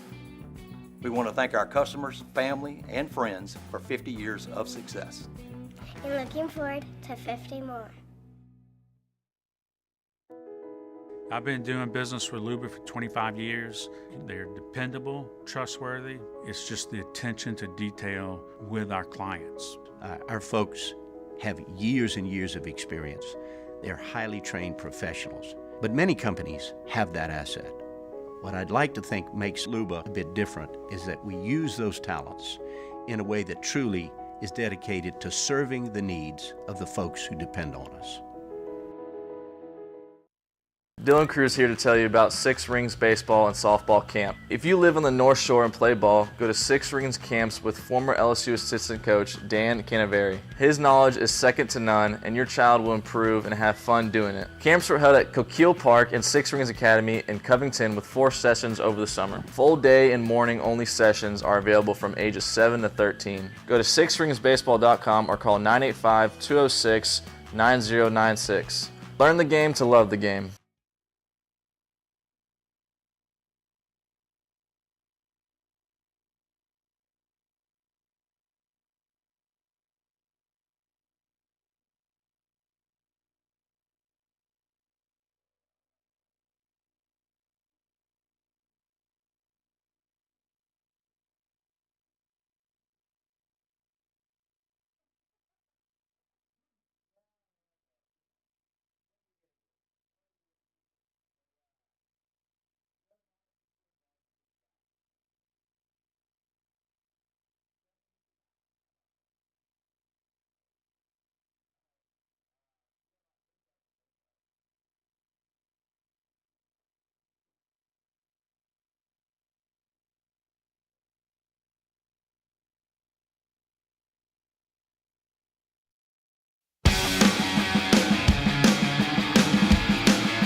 After further review with Matt Moscona. Down the stretch, we come final segment here on a Thursday edition of AFR. One thing left to do, find out what we're betting on tonight. Time for Otterlocks. Otterlocks, presented by Lofton Staffing Services. At Lofton, we put people to work. Call us today at 924-0200 or go to lofton.jobs. Otter, how are you? Doing pretty good. get over that game last night in the Garden, but, you know.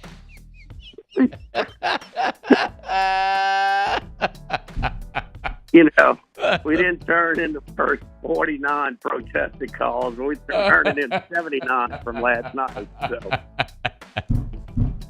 Hey. Hey, look, we still got our bets on the Pacers in 6 and 7. You can turn this thing around when they get it back to the Midwest. Yeah, well, I mean, I have to be honest. Kind of that line is up to 7 right now, and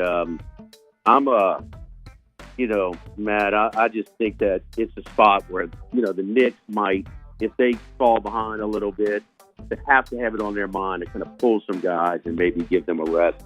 This has a chance of being a really, really big route. So, I mean, I'll tell you right now, minus 14.5 is plus 255 at DraftKings right now. Okay.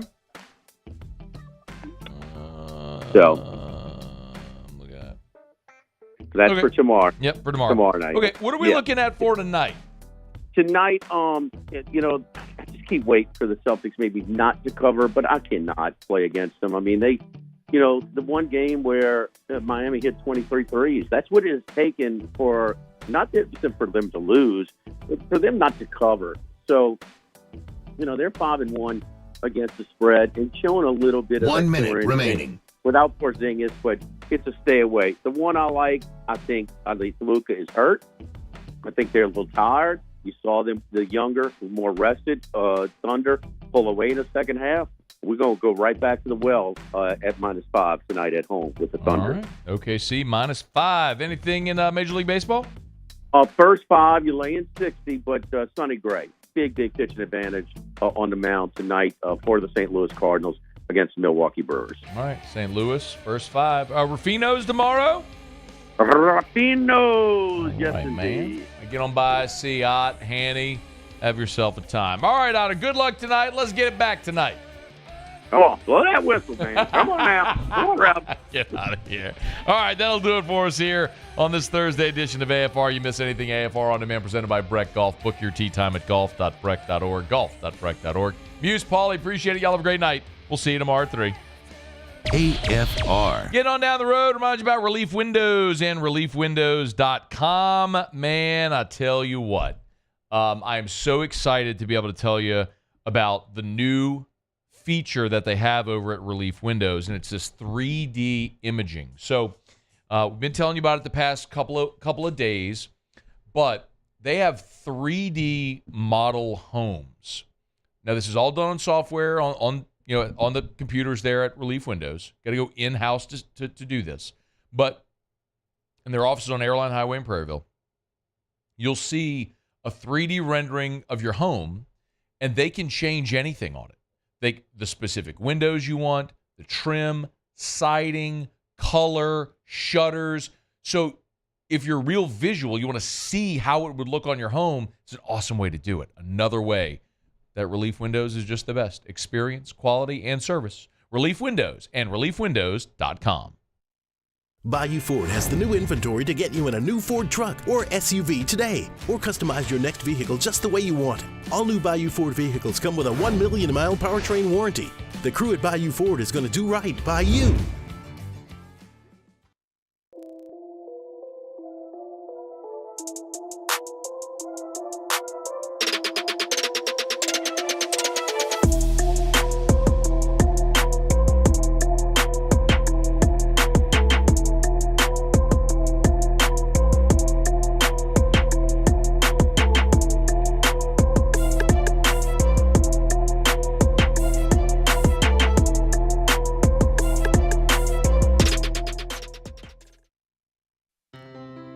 When it comes to ending cancer, we push forward, always working together for you.